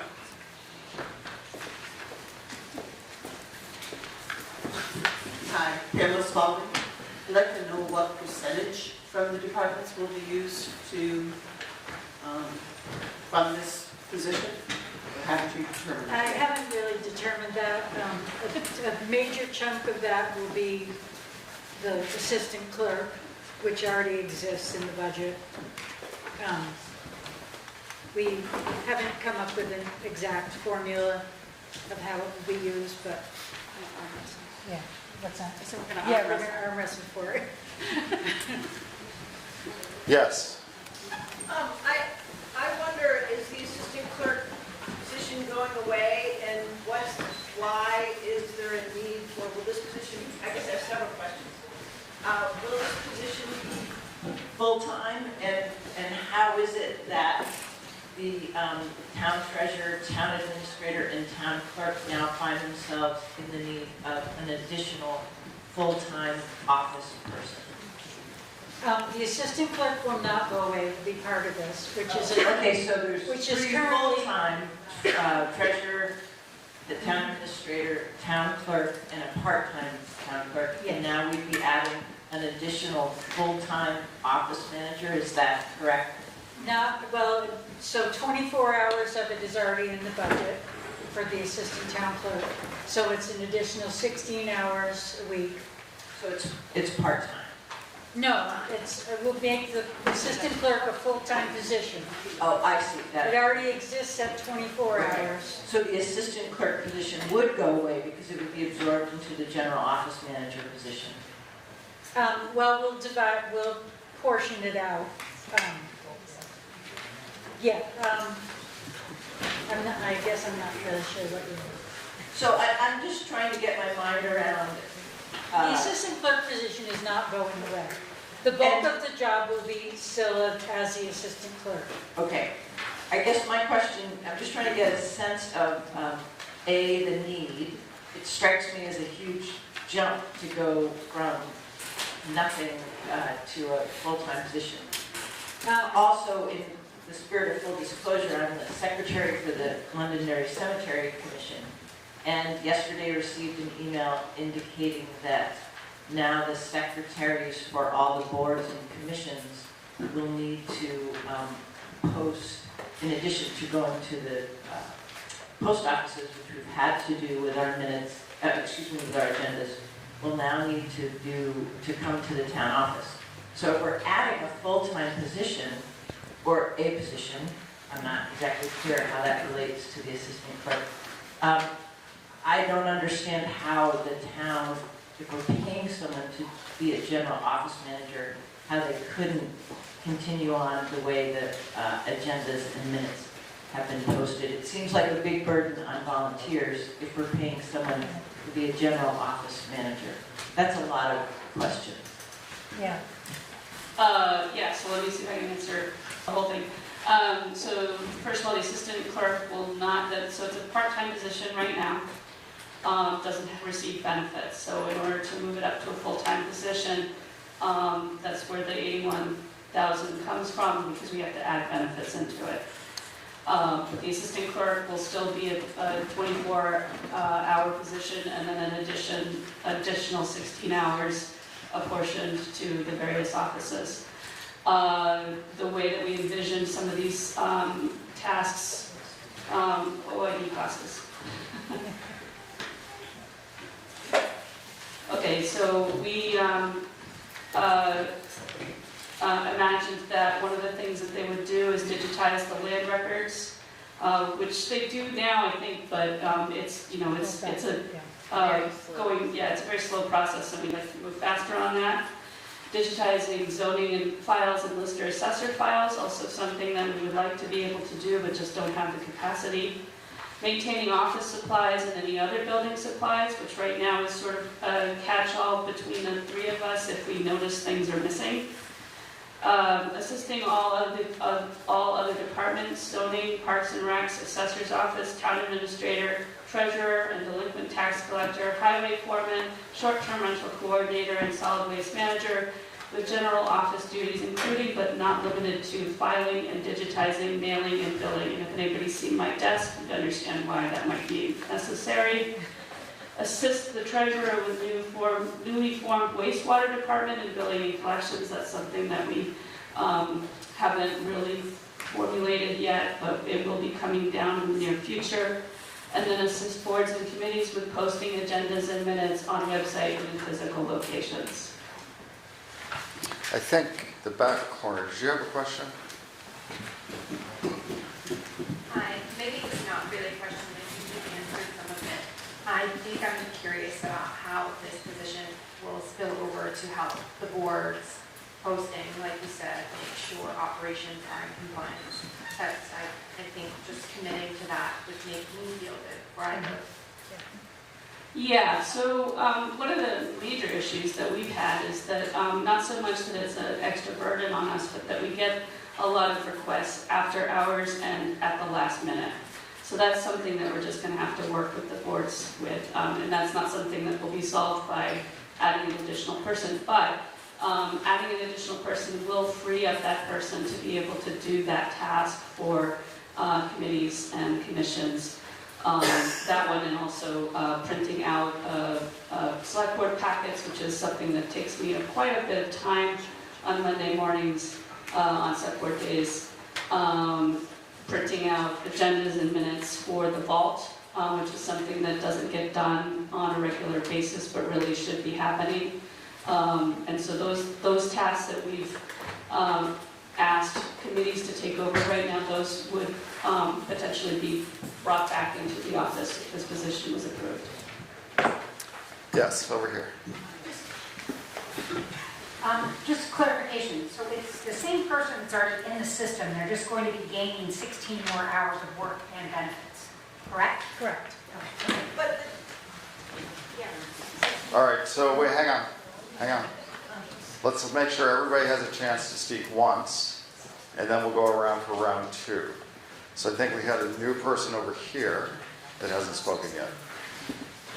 Terry Hill, it's just confusing because of the language, the way that they are stating it in the article, because, I mean, I'm not disputing the grade to add, or as add our assistant as a full-time, but I don't know why it's saying, that's what's confusing to us. You're not adding another body, you're just going to increase this person to full-time. I don't know why it was written like this. They're not doing assistant job, you know what I mean? Their assistant, the clerk assistant is already doing the 24 hours. This would be other things. This would be the other departments. This would include the town administrator. And then also then the benefit package, because they would be full-time. Does that help clarify the? No, I don't know why we need to know that, but I mean, I'm just saying, you know, we just, that's what I think a lot of questions are about, is we thought you were adding another position. No. I think we had a couple of questions over here, and then we'll go over to this side. Just a quick question on this. I think it was last year or the year before, I can't remember, how many days it was, but we hired someone to do like a note taker, I guess, for things. And we're scheduled to spend like $7,000, I think, on the next budget for that. And then we're dropping another $81,000 on this. Is there a way we could combine these two? Because we're already adding hours to an existing position. And let's try to save a little bit of money on this, because it just seems like we're just hiring more things.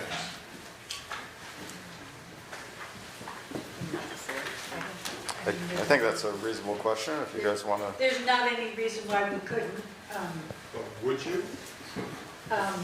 Given that we hired the right person for the job, maybe.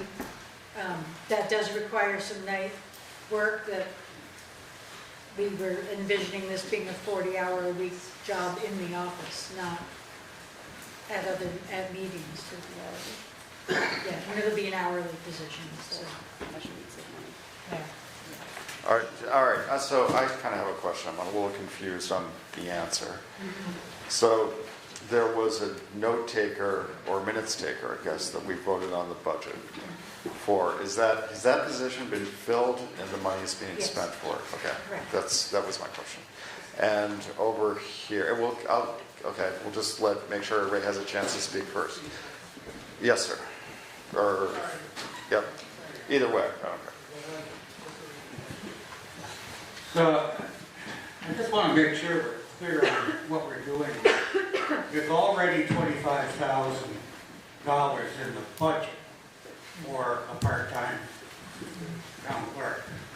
So, this $81,000 is in addition to that. So we're going from 25 hours a week 24, yeah. to 40 hours a week.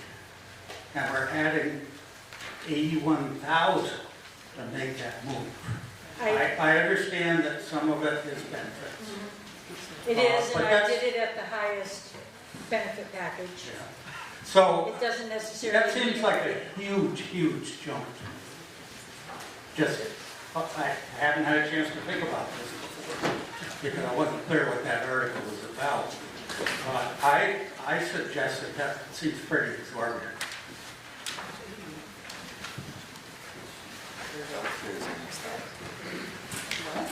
Go ahead. Yes, sir. Yeah, I had questions similar to Kevin's. I don't understand the 81,000, and I also don't understand why we're only $81,000 is only paying part of the salary and benefits for the city person. Because we don't have any benefits in the budget for the current position, so the benefits are all in that 81,000.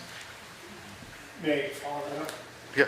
So if 81,000 only pays part of the salary and benefits, how much more do we anticipate, and where is that money coming from? That, it's the 25,000 that's already in the budget. So we're anticipating this full-time position is going to cost over $100,000. With benefits, yes. That's at the highest benefit package. That's, I mean, it doesn't mean that that person's going to take the highest benefit package, but we want it to be covered. Yeah, in general, if you're looking at any kind of full-time position, full-time positions, generally, you have the salary piece and then you double that for the benefits. That's just the way that it works these days. So our salaries are in there, but you're paying our salary and you're paying for our benefits, and that doubles every full-time employee. Basically, you can double the salary for the benefits. That's just the way that it works. Yes, sir. Hang on one second, we'll get you in the microphone.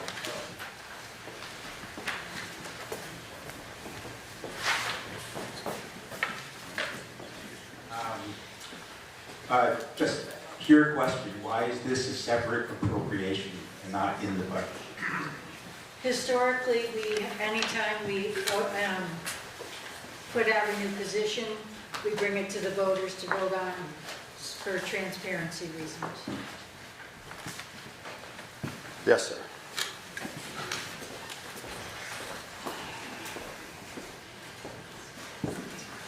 The reason it's confusing is whoever wrote this is a confused person. I mean, this makes Sir, I am ruling that statement out of order. Please disregard.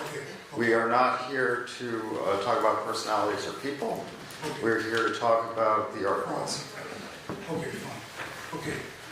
The problem I have with it is if you're creating a new position, you should state it. There's no general office manager currently.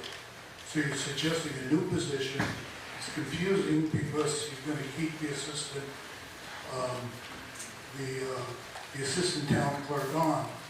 But the 81,000, if it's for 16 hours, it just doesn't add up. The benefits, as I said, is about 45% of the salary. Is that in addition to that? In any event, right now the budget is 30,000 for the assistant clerk for this fiscal year. If you add 81,000, that would make it the highest paid administrative position in the entire town, which is just adding on for 16 hours. It just shows disregard to try and minimize the budget rather than just spend whatever is recommended. So, yeah, I think it's out of order. In fact, I would like to put forth a motion that we table this until it's further consideration as to whether it's prudent and how best to spend on this new position. That would be the highest highest paid position in the town. So I move that we table it for later discussion. Okay, there's an amendment on the floor to table the motion for further discussion. Technical term for that is to postpone indefinitely. Do we have a second for that amendment? There's a second. It's been moved and seconded. Just hang on while I write this down. That we postpone indefinitely. Point of order. Yes, sir. I heard in his motion, I heard in his motion an actual terminus until we have a better explanation of all of what is being set for. So that it is in parliamentary order that you do create a time certain, not just indefinitely.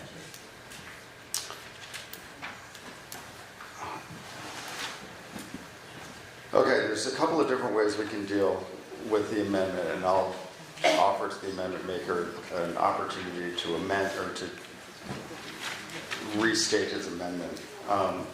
We could refer this to committee, okay, and the committee would report back to the town at a time certain, or we could postpone indefinitely. Postponing indefinitely will kill the article, okay, and it will have to be rewarned and come back at a time in the future.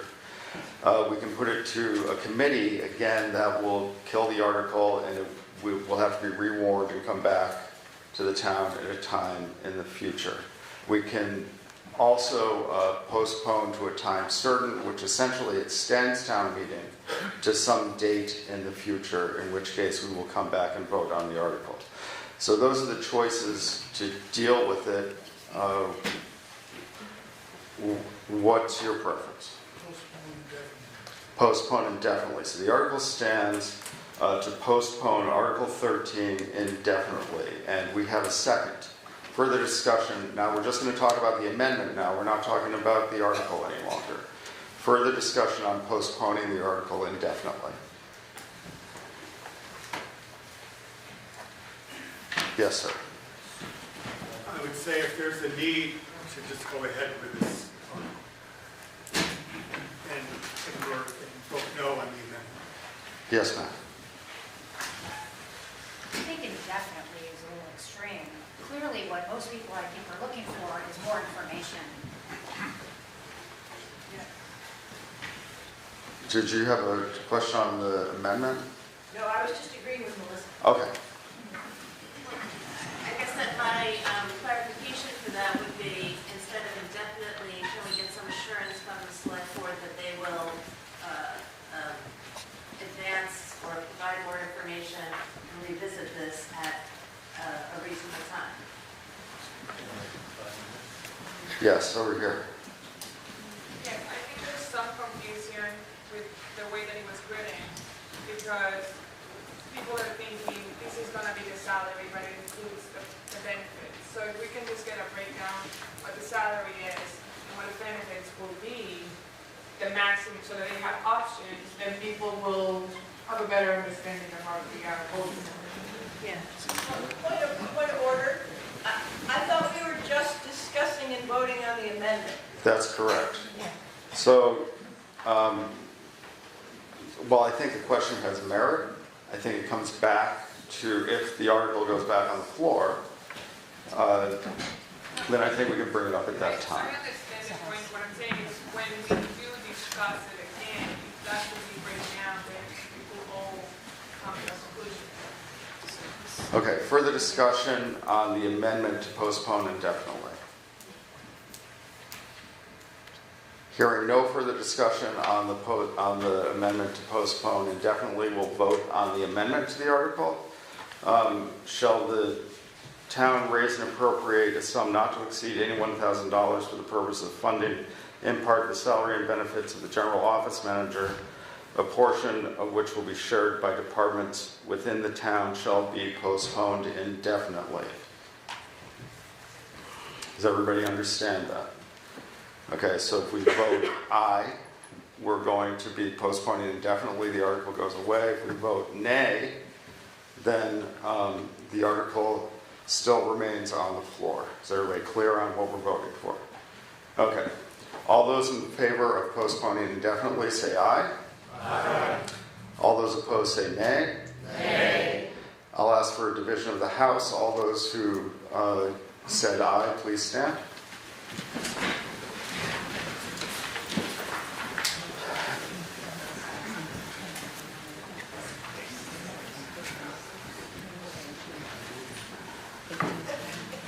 Okay. All those who said nay, please stand. The nays appear to have it. The nays do have it. The article to postpone, or the amendment to postpone indefinitely has failed. Article 13 is now back on the floor for discussion. We'll go over here first. And I think we know what the question is, so we can... Okay, so we're going to try to make this clearer than mine. So the original position makes $25 an hour, which comes out to what? Point of order. Doesn't it have to be removed again, to start again? No. No, I don't think so. You're making my mind work, though. But no, I think it's just back on the floor. Doing this before lunch too. So, so the original position makes $25 an hour, and they work for 24 hours a week-ish. It's an hourly position, so let's just say it's an average of 24. It's not benefited right now. If we were to move it to full-time, which is 30 hours, right? 38? 40 hours, let's just, okay, 40 hours a week. That makes it $52,000 a year, hourly, give or take, because it's hourly. And then on top of that will be the benefits. So, so it's FICA, it's VEMR's, which is Vermont Municipal Employees Retirement System. It's health insurance, and like Tina said, she budgeted for the highest plan. That's a family plan. That's a good way to budget for that because you never know. And vacation time and sick time, right? Yeah. So all of those things added up together create an additional $81,000 for that position. Does that make more sense? Okay. I've lost track. I think we're going over here. Can I make a motion? You can make a motion. I would like to make a motion to change the article to having this information brought before the community with a full job description and an explanation of the position in a close time to, I don't know, a month from now. This way the entire community could possibly be here to vote on that. I think a lot of people have left. We're adding a new position, this is kind of an important thing. That's a really bad motion, Doug, feel free to fix it up. I'm not going to fix it up.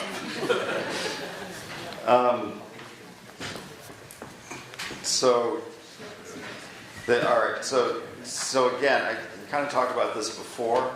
There's a few different ways to do this. We can postpone to a time certain. If we postpone to a time certain, we're essentially extending this town meeting to the future, and we need to pick a date and a time for that future, in the future, for us to reconvene and deal with this article. The other way to do it is with a special town meeting, and the way we do that is, again, we go back to the postpone indefinitely, or we just vote no for the article, and it dies, and then the town has to warn a special town meeting to put it back on the floor. So if you want to postpone to a time certain, we need to pick a date and a time. Can I try again? Yep. I would make a motion to postpone this article to a time certain, May 11th at 6 p.m. and would appreciate the full job description and better understanding of what this position might entail. All right, there's an amendment on the floor. We need a second to that amendment. So we've got, the amendment has been moved and seconded to postpone Article 13 until May 11th at 6 p.m., at which time the town will present a full description and accounting of the position. Is that clear? That amendment is now on the floor for discussion. Yes, ma'am.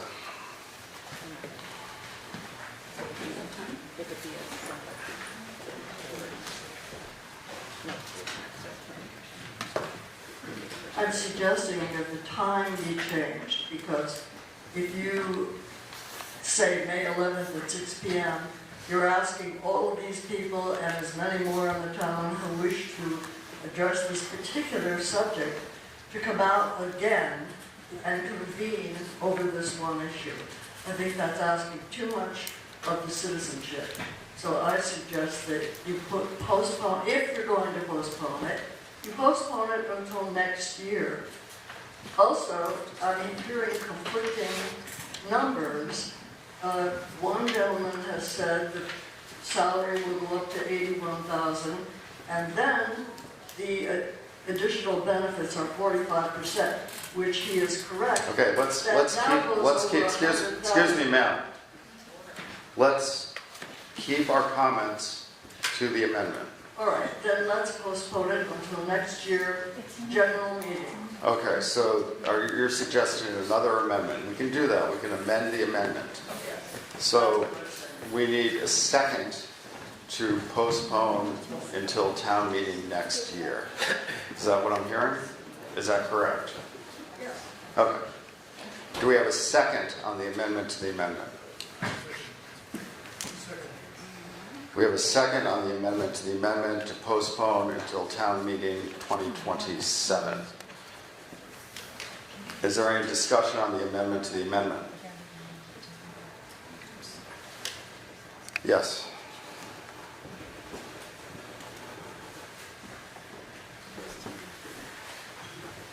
You need to clarify the number. Is it 81,000? Is it 50,000? This is, excuse me, we're only discussing the amendment to the amendment now. We're not discussing the original article. Yes, ma'am. I would like to stand in support of the May 11th at 6 p.m. I think our town employees do a great job. I'm just looking for more information and clarification. So I think to ask them to wait a year, if this is a needed position, is too long. Any other discussion on the amendment to the amendment? Postpone until town meeting next year. Hearing no further discussion, we'll vote on the amendment to the amendment. All those in favor, an aye vote means that we're to postpone until town meeting next year. A nay vote means that the amendment goes back on the floor. Is everybody clear on what we're voting on? Okay, all those in favor of the amendment to postpone Article 13 until town meeting next year signify by saying aye. Aye. All those opposed say nay. Nay. The nays appear to have it. The nays do have it.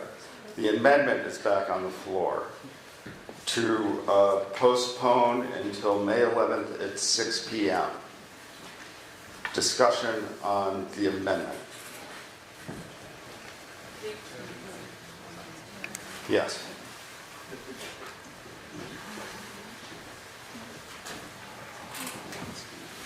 I'm not sure of the numbers, so maybe other people are, but will the judge vote on that amendment? Is it 50,000 plus benefits? We're not discussing the article at this point. We're just discussing the time to reconvene. How do we vote on it if we don't know what we're voting on? We're voting on whether or not we're going to reconvene on May 11th at 6 p.m. to reconsider the article after we've had a full accounting from the town. That's the amendment. Without clarifying what the article is? That's correct. Yes, sir. I'd be out of order, I think. But the amendment was clarification. The amendment was clarification, else it's still out by 2 pieces. And you could call me out of order if you want. Okay. I think the presentation here was terrible because I'm still confused. You got a position that you're doing for 20 hours and you want to change it, and that's a part-time position. Oh. But you're telling us that you're going to keep that position, but now you're going to add to it. So for a town manager or whatever, so why don't you do away with that position? Oh, okay, I am totally out of order. But It's very rare that I get to rule Pete Cobb out of order. So I'm just going to bask in this moment for a second. Yes, in the future, we'll get to it. Okay. Okay, the amendment is, I'm not going to restate the entire article, but the amendment is to postpone Article 13 until May 11th at 6 p.m., at which time the town will have an accounting for the position and a description of the position.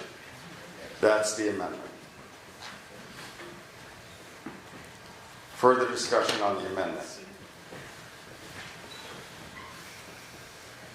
Okay, there's no further discussion on the amendment. So, an aye vote will postpone Article 13 until May 11th at 6 p.m.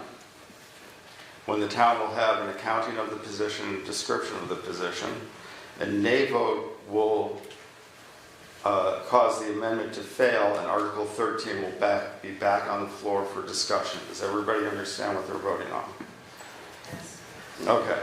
Amendment to Article 13 to postpone until May 11th at 6 p.m. when the town will have a full accounting of the position and a description of the position. All those in favor signify by saying aye. Aye. All those opposed say nay. Nay. The ayes appear to have it. The ayes do have it. Article 13 is postponed until May 11th at 6 p.m. when the town will have an accounting of the position.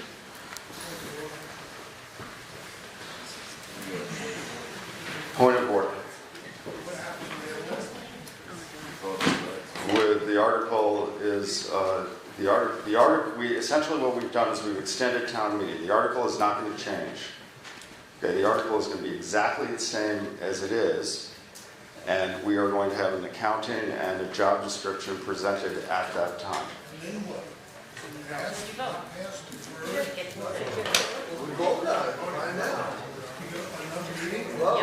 Another meeting, that's correct. We are having another meeting.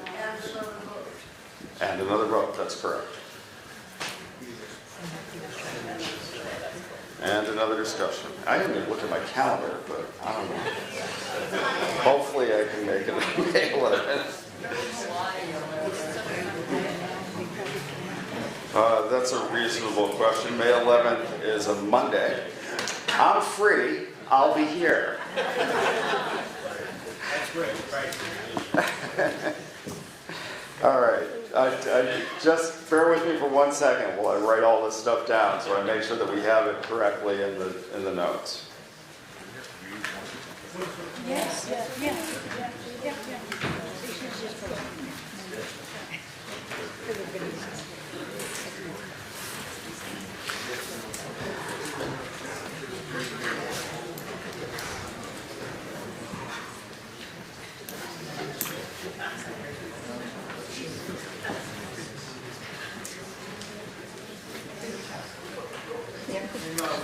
To reconsider the amendment. Okay. We have a motion to reconsider the amendment. We do not have another article on the floor, so the motion to reconsider is valid. And we have a second to reconsider. I need to ask you, sir, were you on the prevailing side? You're right. All right, so that person was not on the prevailing side. Just to let you guys know, we can reconsider. The person who's reconsidering needs to be on the prevailing side of the article. In other words, if you voted against it, then it doesn't count. You can't reconsider it. But if you voted for it, then we can reconsider. Hearing nobody on the prevailing side, the article stands, and we're moving on to Article 14. And What's the quorum for May 11th? what's the quorum required for whoever shows up? There is no quorum. There is no quorum. It's not a select board meeting. It's not a committee meeting. It is this meeting. Okay, it's this meeting. We're just going to reconvene on May 11th. I can ask anybody who wants to play parliamentarian, but I believe I have that correct. It's this meeting, and we're just reconvening on that date. 15 votes is enough. 15 voters? I don't care, it can be me and one other person. If they vote aye, then it goes. Who's trying to get the rules? I'll be here. I'll be here too. The question was, do I get paid enough? And the answer is no. Okay.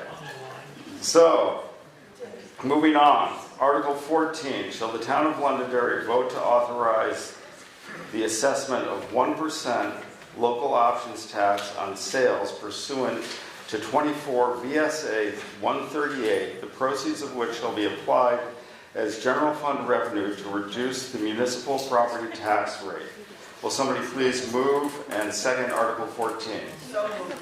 It's been moved and seconded. Article 14, shall the town of Londonderry vote to authorize the assessment of a 1% local options tax on sales pursuant to 24 VSA 138, the proceeds of which shall be applied as general fund revenue to reduce the municipal property tax rate. Article 14 is now on the floor for discussion. Discussion Article 14. Yes, sir. Good afternoon, everyone. My recollection is that at a previous town meeting, we did already vote for 1%. The moderator tells me we're not able to increase that amount.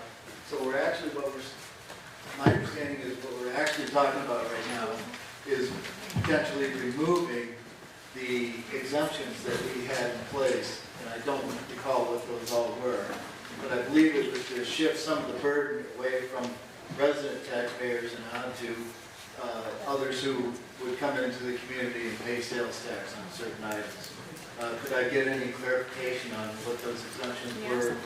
Am I correct in my assumption that that's what we're actually doing today? Yeah, would you please state your name for the secretary? Bill McHenry. And do we have an answer to the question? I think meals, rooms, and alcohol. And so now I believe this 1% is going across the board, but I'm not sure of that, so I'm going to let somebody else speak to it. Did somebody move the article? Yeah, we moved in second. Okay. Did you get that? Yeah. Yep, we're good. Yeah, we missed it. Sorry. Yep. Okay. Okay. Good, thank you. There's just a lot of people talking. Thanks. Do you want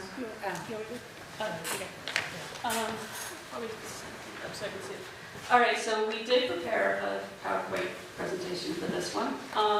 So this is a, as you may or may not know, the legislature started allowing towns to levy a 1% tax on a bunch of different things, meals, roads, and alcohol being one of them, and also on sales. Currently there's a 6% Vermont state tax for sales, and this would add 1% onto that. If it were to pass, the town would get 70% of that amount, and the state takes 30% of that because that's what the state does.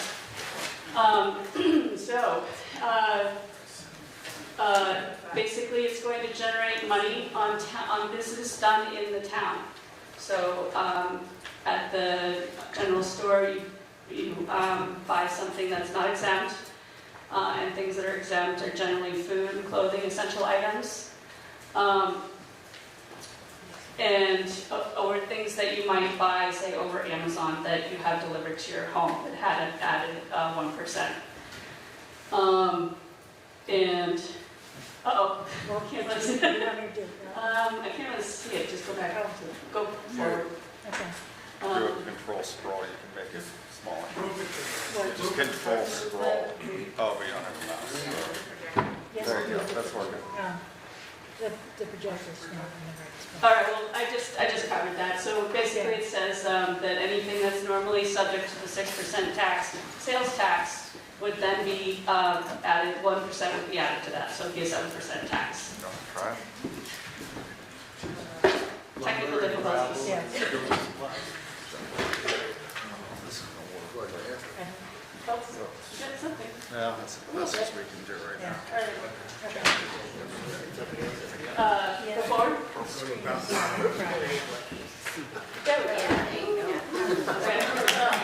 go.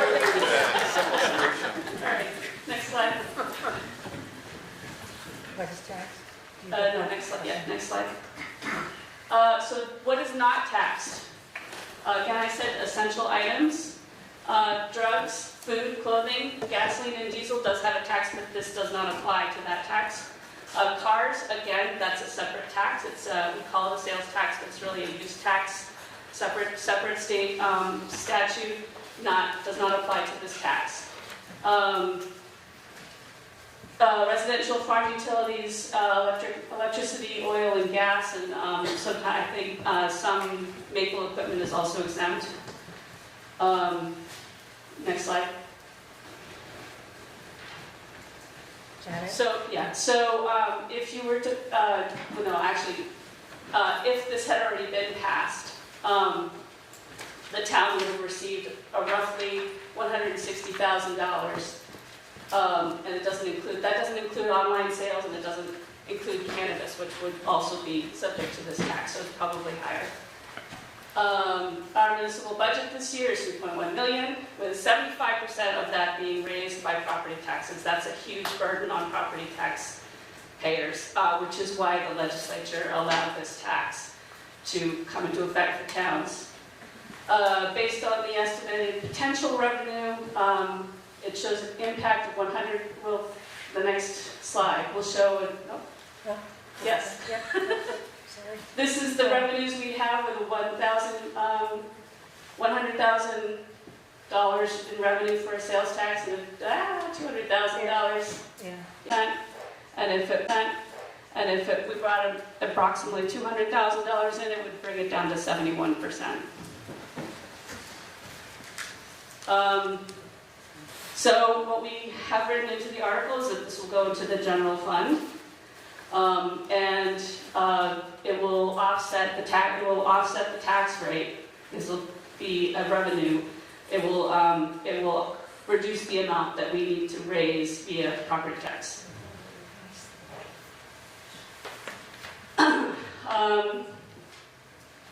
This is showing the estimated tax rate. You can see that the tax rate for this year, no, for last year was, I can't read that. 65 cents. I'm sorry, I can't read the numbers there, so you probably can't either. And next slide.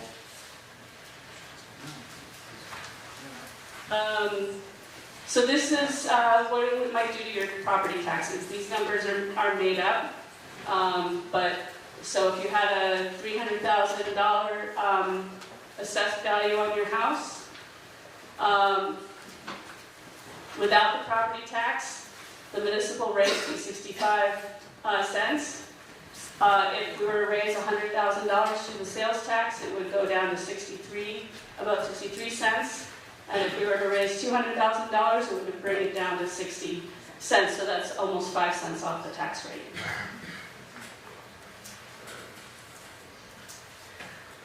Who else has one? Sometimes people say, well, you know, if you're going to pass this, the people are going to bypass Londonderry and they're going to go to another town. So these are the towns that have passed 1% local option taxes within 45 minutes of Londonderry. Brattleboro, the city of Rutland, Dover, Ludlow, Manchester, town of Rutland, Stratton. And Winhall. So these are the towns that have passed one so far. A lot of those towns that are not in yellow are considering it this year. So the range of places that you can go to escape the 1% are getting smaller. And that's it. Questions? Discussion. Yes, sir. Hi, Gary Klein, owner of the West River Coffee Barn, and also a resident of Londonderry. We already collect the 1% local options tax at our store, so this is already in place. How is this vote different than what we're already doing? You collect the rooms and meals tax. And sales tax. But the sales and use tax is on other goods, not rooms and meals. So just to clarify, you're saying that this vote is for a 1% local options tax on sales tax. Yes. what the town of Londonderry already has as a 1% local options tax On rooms on and meals and meals, use. yeah. Thank you. Yeah, and alcohol. Yes. Does that equate then to 2%? No, it does not. He doesn't collect sales tax on, unless he sells Yeah. paper products. I do, on merchandise, Yeah. not on. Yeah. Right. Yes, sir. Oh, Yep. yes, I also am a local business owner, and yeah, it will, for businesses that sell coffee and items, it will be 2%. Yeah, I think that's it. Well, it's 1%. It will be. It's still only 1% on one item. On one item, but I have like the two different sales tax, because I have to pay every month. I have to pay meals and rooms, which is one fee, Yeah. and then I have to pay the other tax fee. So we pay like two different tax bills. Mhm. So I'm already paying 1% because I sell stuff. So now I'm gonna pay another 1%. So for You should businesses be that charging your have, customers for that, though. but I'm gonna carry it because we're already competing with everybody else. So it's like I just carry that burden. But anyways, I don't know if that. Yeah. Are we going to next? Sorry. Yes, we can go to next. Yes. I just have a question too about, all right, so currently we have a 1% tax on meals, rooms, and alcohol. Does the state of Vermont also have an additional tax? Is their tax 6% on sales, 9% on rooms and meals, and 10% on alcohol? So would that be, I'm just asking a question, right? Math is not my area, but, so would that be 11% then for alcohol sales in Londonderry? If we added that? We already have that. We already have that, so would that additional 1% that we put on make the alcohol 12%? No. No, this is not for alcohol, it's not for meals and rooms.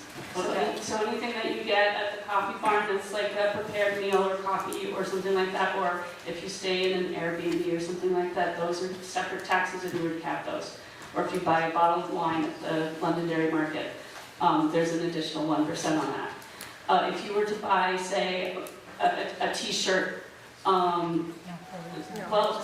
yeah, not to clothing. Well, some clothing is taxable, actually, sports gear. So if you were to buy ski boots, there would be a 1% tax on that, in addition to the 6% tax that Vermont already collects. Right, but it wouldn't... It wouldn't affect the other ones that you've already passed. Those remain 1%. Yeah. All right, so that wouldn't add the extra percent. So on online sales, that would be a 7% tax on that. Yes, if you're having it delivered to your door in Londonderry, it would be a 7% tax as opposed to a 6%. Right.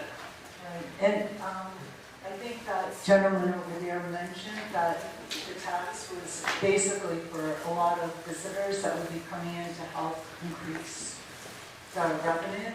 But I think the online sales really, not that extra 1%, I think for local people, that's a real resource that we do use at times, because in the middle of winter, it's really hard to drive places to get things locally. And sometimes it's just a little more accessible. So the online sales, is there any way to not include that in this? No, but I will mention once again that increasingly a lot of the towns around here that you would go to get those items have already passed a 1% tax. So increasingly it's not beneficial to travel somewhere to avoid it. But to answer your question, no, we can't exempt, we can't pick and choose. The legislature tells us what we can do and can't do, and we have to apply that for Dillonsville State. Okay, thank you. Okay, we'll go here and then we'll go here. I just had a question about the revenue. Any reductions better than nothing, and property taxes obviously in every town, but where did the basis of your study come from when you're saying like a low of 100,000 versus 200,000? Only because our town may not have as many businesses as some of those other businesses, and I just wonder, what is this? How did you come up with that? There's a state website that shows us what the state revenue is a 6% sales tax by town. And so we were able to take that number and add 1% to it. So you used, I'm sorry, just go back. The So- revenue of just our town? Just this town. Okay. Yeah, that was just from our town, yeah. I think this gentleman over here had a question. Is this applicable to services? The question is, Plumbing, electrical, like that? the question is it applicable to services like plumbing, electrical, and so forth? No. The answer is no. Yes, sir. I don't need a mic. Just a quick comment. If I spend $100 on merchandise, the state gets 70 cents, the town only gets 30 cents. That doesn't sound like a good deal to me. I don't think those numbers are correct. The state takes 30, we get 70. So it'd be 70 cents. We would get 70 Oh, I'm cents. sorry, I misunderstood. I thought that we got 30. I thought that's what. It's. Oh, we get 70 cents back on it. I'm sorry, we get 75, no, I'm sorry, we get 75% now because the state legislature changed it. So it's actually 75 cents. Oh, okay, I'm sorry, I was just Yeah, like. I misspoke earlier. Yeah, all right, thank you. And just for the clarification, that's for every dollar raised through this tax. Yes. I saw a bunch of hands. I think we'll go over here. Yes, sir. I was just curious, because I remember it was on the ballot last year, and I thought we voted against it. And I'm kind of against this because it's a regressive tax. I think it affects the lower income people more disproportionately. Okay, let's just hang on. We'll get to the mic. If you don't mind just quickly paraphrasing what you've already said. Well, I thought I remembered this was on the ballot last year. We voted against it because it was essentially a regressive tax, that is, it affects lower income people disproportionately. I was wondering, does the select board have any guidance on this for us? Because I thought we had voted on this last year.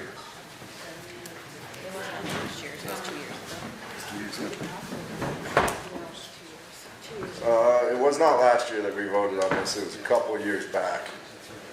And it's been brought back up because this is a way that even the out-of-staters, second homeowners, everybody will contribute to the town financially. It won't just be on the taxpayers. So it gets a little bit of a tax break, and everybody else contributes to the town as well. Yes, sir, back. Hi, so if it's not, we already have a tax on food, alcohol, coffee, rooms, board, all this. So to me, this is only going to be tax maintenance. This is me going to their, this is me going to the perk store. I don't think this tax is going to affect the tourism. I think this is a majority of the locals. I'm totally against it taxes. Yes, sir.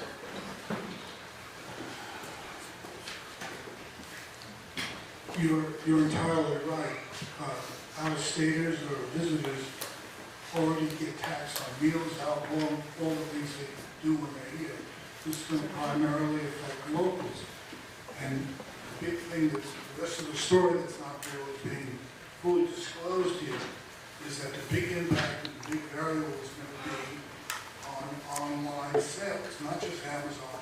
All the things we buy because we don't have any services or real retail here locally, or even in Manchester.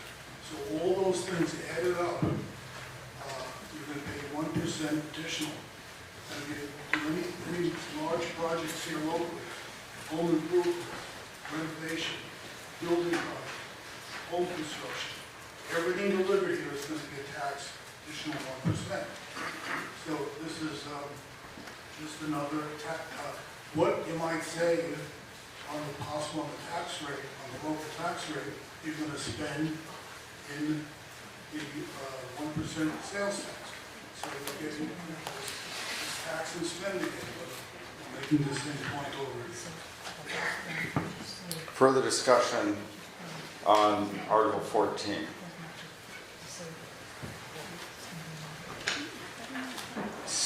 Yes, ma'am. Just one question, Tina, on that $300,000 property, what would the actual production in taxes It's on the other screen. Hold on one second. So that, Oh, I went too far. yeah, the one, Yeah, that one, okay. has Can you one read with it? it. I have to read it, yeah, I have to read it. Oh, it has that, yeah. So if your assessed value is $300,000, your town municipal tax would have been $1,900 without sales tax. It would be $1,893 with $100,000 of revenue, or $1,800 with the $200,000 in revenue. Further discussion on Article 14.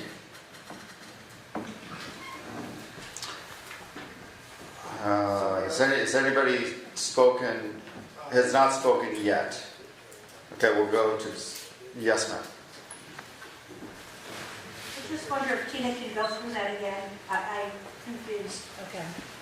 So if your house is worth $300,000, without that sales tax revenue, your taxes would have been $1,955 on your house, just the municipal tax. If we got $100,000 in revenue, it would drop down to $1,893. And if we had $200,000 in revenue, it would drop it to $1,824. So there's a potential of about $150 off your tax bill, off the municipal tax.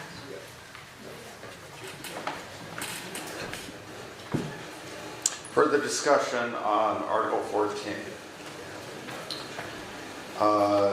Has anybody not spoken yet on Article 14? Melissa, did you speak? I can't remember. I have not spoken, but I'd like to call a question. Okay, the question has been called, or a motion is on the floor to call the question. We need a 2/3 majority to call the question and vote on the article. All those in favor of calling the question signify by saying aye. Aye. All those opposed say nay. Nay. The ayes have it, I think, by a voice vote. So we will vote on Article 14. Shall the town of Londonderry vote to authorize the assessment of 1% local options tax on sales pursuant to 24 VSA 138, the proceeds of which shall be applied to the general fund revenue to reduce the municipal property tax rate? All those in favor signify by saying aye. Aye. All those opposed say nay. Nay. The nays appear to have it. The nays do have it. Article 14 fails.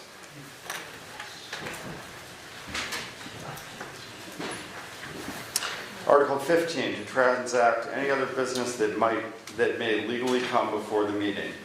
Would anybody like to move and second Article 15? It's been moved. Do we have a second? And seconded. Article 15, to transact any other business that may legally come before the meeting. Does anybody have any other business they'd like to discuss? Yes, ma'am. Can I make an announcement? Yeah. Okay. The planning commission is having its public hearing on the bylaws on March 9th at 6 p.m. Yeah, let's do that. Okay. The planning commission is having its first public hearing on the bylaws on March 9th at 6 p.m. at the town office. Thank you. Any other discussion on Article 15? Hearing no other discussion, I'll entertain a motion to adjourn. So moved. So moved. All those in favor signify by saying aye. Aye. And we are adjourned. Thanks everyone for coming. See you on May 11th.